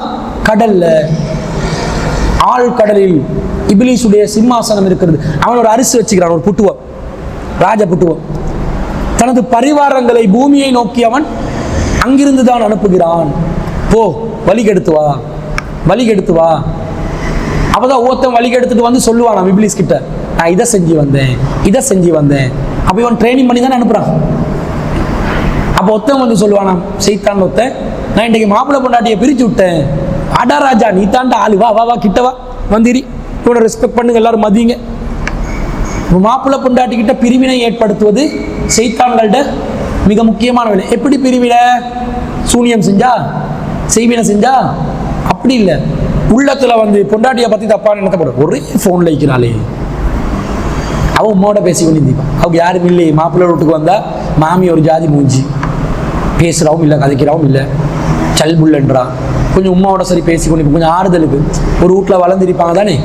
மாப்பிள்ளை புகுந்த வீட்டுக்கு போன உடனே அந்த சுச்சுவேஷன் எல்லாம் டிஃப்ரெண்ட், கொஞ்ச நாள் மிங்கல் ஆகிறதுக்கு கொஞ்ச நாள் போகும். அந்த நாளுக்குள்ளே வந்து இவன் ஒரே பெண் வந்து என்னோட பேச, இப்போ என்னோட தான் ஆன்லைனில் இருப்பா, என்னோட தான் ஐக்கிறான்னு பார்த்தா இப்பயும் ஆன்லைனில் இருக்கிறா. எப்போ பார்த்தாலும் நான் தான் என்னோட பேசுகிறாவே இல்லையே, உமாவோட ஆன்லைனில், உன்னோட மட்டுமே ஆன்லைனில் இருக்கணும். எண்ணத்தை போட்டோடனே வந்துடும் ஃபீஸ் அபில் இல்லாதாய் போடும், சண்டை, விவாகரத்து, தலாக்கு, பிரச்சனை, இந்த மாதிரி ஆகும். இது உள்ளத்துல இந்த தீங்கை ஏற்படுத்துற வழிமுறை. இப்படி செஞ்சு கணவன் மனைவியை பிரிக்கிறது ஷைத்தானுக்கு ரொம்ப விருப்பம். ஏண்டா ஒரு குடும்பம் கலாப்ஸ் ஆகினா எல்லாம் முடிஞ்சு, குடும்பம் ஒன்றும் இல்லாமல் போனா எல்லாம் முடிஞ்சிடும். தனியாக வைக்கிறான், ஒருத்தன் கவலையில் வைக்கிறான், கஷ்டத்தில் வைக்கிறான்டா, ஷைத்தான் வந்து பூந்துருவான், பூந்து கேம கேட்டுருவான். இந்த ஷைத்தான் எல்லாருடனும் இருக்கிறார்கள். ஒரு வானவர், ஒரு ஷைத்தான் ஒவ்வொருவருக்கும் நியமிக்கப்பட்டிருக்கிறாங்க. ஏன் எனக்கென்று நியமிக்கப்பட்ட ஜின் இனத்தில் ஒருத்தன் இருப்பான், ஷைத்தான் இனத்தில் ஒருத்தன், ஜின் இனத்தில் உள்ள ஷைத்தான் ஒருவன் இருப்பான். எனக்கென்று படைக்கப்பட்ட நியமிக்கப்பட்ட மலக்கு ஒருத்தர் இருப்பார். மலக்கு நல்லதை சொல்லிக்கொண்டே இருப்பார். இந்த ஜின் இனத்தை சேர்ந்த ஷைத்தான் கெட்டதை சொல்லிக்கொண்டே இருப்பான். நான் தான் டிசைட் பண்ணணும் நல்லதை செய்யறதா கெட்டதை செய்யறதா. அப்ப நாங்க தீர்மானம் எடுக்கக்கூடிய விதத்துல உள்ளத்துல தீய எண்ணங்களை போட்டு போட்டு குடும்பங்களை கலைச்சி பிரிச்சு நிலைமை உண்டு பண்றதுதான் இந்த ஷைத்தான்களுடைய வேலை. இவன் வந்து எப்படிப்பட்டவன் என்று சொன்னா, இந்த ஜின் அல்லாஹ் தஆலா சொல்றான், ஃபகுபுகிபு ஃபீஹா ஹும் வல் காவூன், அவங்க எல்லாத்தையும் நரகத்துல போட்டு தள்ளுவேன் என்றான். சரி, ஷைத்தான்கள் ஆனால் ஜின்கள்ல அதிகமானவர்கள் தான் நரகத்துக்கு போவாங்க, சொற்பமானவர்கள் சொர்க்கத்துக்கு போவாங்க. ஜின்னினத்தை சேர்ந்த இபிலிஸ் சந்ததிகளான சைத்தான்கள் எல்லாருமே நரகம். ஜுனூது இபிலிஸ் அஜ்மஊன். ஜுனூது இபிலிஸ் அல்லாஹ் பசங்கான வார்த்தையை போடுறான். ஜுனூது இபிலிஸ், இபிலிஸ்ட படை, ஜின்னினத்தை சேர்ந்த இபிலிஸ்ட படை இருக்கிறாங்களே அவங்க அஜ்மஊன் மொத்தமாக நரகத்தில் முகம் குப்பர தள்ளி விடுவோம். சூரத்து ஷுஆரா 26வது அத்தியாயத்தில் 95, 94, 95. فَوَرَبِّكَ لَنَحْشُرَنَّهُمْ وَالشَّيَاطِينَ ثُمَّ لَنُخْرِجَنَّهُمْ حَوْلَ جَهَنَّمَ جِثِيًّا. உமது இறைவன் மீது சத்தியமாக அவர்கள் அனைவரையும், மனிதர்கள் அனைவரையும் ஒன்று திரட்டுவோம். வஸ்ஸயாத்தீன், இப்லீஸ் சந்ததிகளான சைத்தான்களையும் ஒன்று திரட்டுவோம். சும்ம லனுஹ்ரிஜன்னஹும், பிறகு அவர்களை நாங்கள் நரகத்திலே அவுல ஜஹன்னம ஜிஸியா, நரகத்தில் வாசலிலே மண்டியிட்டவர்களாக அவர்களை நாங்கள் ஒன்று திரட்டுவோம். சைத்தான் எல்லாத்தையும் எல்லாம் முட்டுக்கால் அடிச்சு நரகத்துல பக்கத்துல வச்சு எல்லாம் வழி கெடுத்தீங்க, எல்லாம் வாங்கடா உட்காரு, நரகத்துக்கு அனுப்புவான். அப்ப இவங்களை எங்களுக்கு விளங்குமா? சைத்தான்களை விளங்காது. அல்லாஹ் சூரத்துல் ஆராஃப் 7வது அத்தியாயத்தில் 27வது வசனத்துல இன்னஹு யராக்கும் ஹுவ கபீலுஹும், இப்லீஸும் அவன் சந்ததிகள், கபீல் அவன் வகைராக்கள், யராக்கும் உங்களை பார்த்து கொண்டிருக்கிறாங்க, எங்களை வாட்ச் பண்ணி கொண்டிருக்கிறாங்க. மின் ஹைசு லா தரவுனஹும், ஆனால் நீங்கள் பார்க்காத விதத்தில் உங்களுக்கு விளங்காது. இப்போ யாராவது நான் சைத்தானை கண்டேன் சொன்னா பொய்யத்தானே விடுறான். சைத்தானை பார்க்கலுமா? ஜின்னை கண்டேன்டா, ஜின்னையும் பார்க்கலுமா? இல்லை, ஜின்னும் விளங்காது, சைத்தானும் விளங்காது, அவ பார்க்க மாட்டாங்க. இவங்க என்ன செய்வாங்கடா? அல்லாஹ் தஆலா சூரத்துல் ஆராஃப் 7வது அத்தியாயத்தில் 20ல சொல்றான், வவஸ்வஸ லஹுமு ஷைத்தான் லியப்திய லஹுமா மா ருவிய மா ஊரிய அன்ஹுமா மின் சௌஆத்திஹிமா. ஆதம் அலைஹிஸ்ஸலாத்துக்கும் ஹவ்வா அலைஹிஸ்ஸலாத்துக்கும் ஆனா ஜின்கள் சைத்தான்கள் விளங்கினாங்க. கிட்ட வந்தே சொல்றாங்க, நீங்க இப்படித்தான், நீங்க ஏன் இந்த மரத்தை தடுத்திக்கிறான் தெரியுமா? இந்த மரத்தை நீங்க நெருங்கினீங்கன்னு சொன்னா நீங்க மலக்குமார்கள் ஆகுவீங்க, அல்லது நீங்க நிரந்தரமா உசுரா வாழ்வீங்க, அதனால தான் அல்லாஹ் தஆலா இப்படி தடுத்திருக்கிறான் என்று அல்லாஹ் சொல்வதை பார்க்கிறோம். இந்த மாதிரி சைத்தான்கள் வழி கெடுக்கக்கூடிய வேலையை உள்ளத்துல மறைமுகமாக செய்வாங்க. இதுக்கு நாங்கள் அல்லாஹ்விடம் பாதுகாப்பு தேடுவதுதான் குல் அஊது பிரப்பின் நாஸ் மலிக்கின் நாஸ் இலாஹின் நாஸ் மின் ஷர்ரில் வஸ்வாஸ் அல் ஹன்னாஸ். மறைந்து தீய எண்ணங்களை போடுபவன், அல்லதி யுவஸ்விசு ஃபி சுதூரி நாஸ், உள்ளத்திலிருந்து தீமைகளை தீய எண்ணங்களை போடுபவன், மினல் ஜின்னதி வன்னாஸ், ஜின்களையும் மனிதர்களையும் இருக்கிறார். இந்த மாதிரி அப்போ சைத்தான் என்னென்னலாம் தீங்கு செய்வான் என்று அல்லாஹ் ரசூல் அறிவிச்சுக்கிறாங்களோ அந்த எல்லாத்துக்கிட்ட இருந்தும் தனியா பாதுகாப்பு கேட்கறதுக்குரிய ஒரு சூறாவாக சூரத்துல் நாஸ் இருக்கிறத பார்க்கணும். சூரத்துல் ஃபலக்லை ஒரு 5-6 விஷயத்தை எல்லாம் சொல்றான். பொறாமை, இருட்டுல பரவுற தீங்கு, இந்த மாதிரி எல்லாம் சொல்றான். அதே மாதிரி சூரத்துல் நாஸ்லையும் மனுஷனை வழி கெடுக்கிறவங்களோட தீங்கெல்லாம் சொல்றான். இந்த தீங்குல இருந்து பாதுகாக்கிறதுக்காகத்தான் இந்த 2 அத்தியாயங்கள். இது சூனியத்திலிருந்து பாதுகாக்கிறதுக்காக அருளப்பட்டதுன்னு சொல்றாங்க. அது லாஜிக் இல்லைன்றது நேற்றும் பார்த்தோம். இன்னொரு கட்டுக்கதை சொல்றாங்க. இதுல சூரத்துல் ஃபலக்ல 5 வசனம், சூரத்துல் நாஸ்ல 6 வசனம், மொத்தம் 11 வசனம். ரசூல் ஸல்லல்லாஹு அலைஹி வஸல்லம் சூனியம் செஞ்ச லபீத் பின் ஆசம் 11 கெட்டகளை போட்டானாம், முடிச்சுகளை.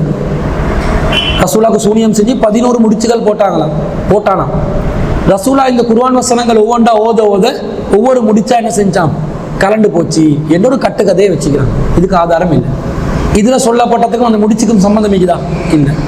இது தெளிவாக ஷைத்தான் மனிதர்களை வழி கெடுப்பதிலிருந்து எப்படி பாதுகாப்பு பெறுவது, மனிதர்களுக்கு தீங்கிழைப்பதிலிருந்து எப்படி பாதுகாப்பு பெறுவது, மற்றது அல்லாஹ்வினால் படைக்கப்பட்ட பொருட்கள் இருள் பரவுவது, பொறாம கொள்வது, இது போன்ற விஷயங்கள்ல ஏற்பட்ட தீங்கிலிருந்து பாதுகாப்பு பெறுவதற்காக அருளப்பட்ட அத்தியாயங்களை தவிர இந்த சூனியம் செய்வின, இந்த கந்திருஷ்டி, இது போன்றவைகளுக்காக வந்தவை இல்லை என்பது தெளிவாக விளங்குகிறது. இதுதான் சூரத்துல் நாஸுடைய விளக்க உரை ஆகிக்கும். அப்போ நாங்கள் இதில் பாதுகாப்பு பெறக்கூடிய இந்த நடைமுறையை நம்முடைய வாழ்க்கையில் கொண்டு வரணும். அல்லாஹ் ரப்புல் ஆலமீன் விரட்டி அடிக்கப்பட்ட சைத்தானுடைய முழுமையான தீங்கிலிருந்து நம் அனைவரையும் பாதுகாத்து அருள் புரிவானாக என்று கூறிக்கொண்டு விடைபெறுகிறேன். வாஹிரு தாவானா அல்ஹம்துலில்லாஹி ரப்பில் ஆலமீன். சுப்ஹானக்கல்லாஹும்ம வ பிஹம்திக அஷ்ஹது அல்லா இலாஹா இல்லா அன்த அஸ்தக்ஃபிருக்க.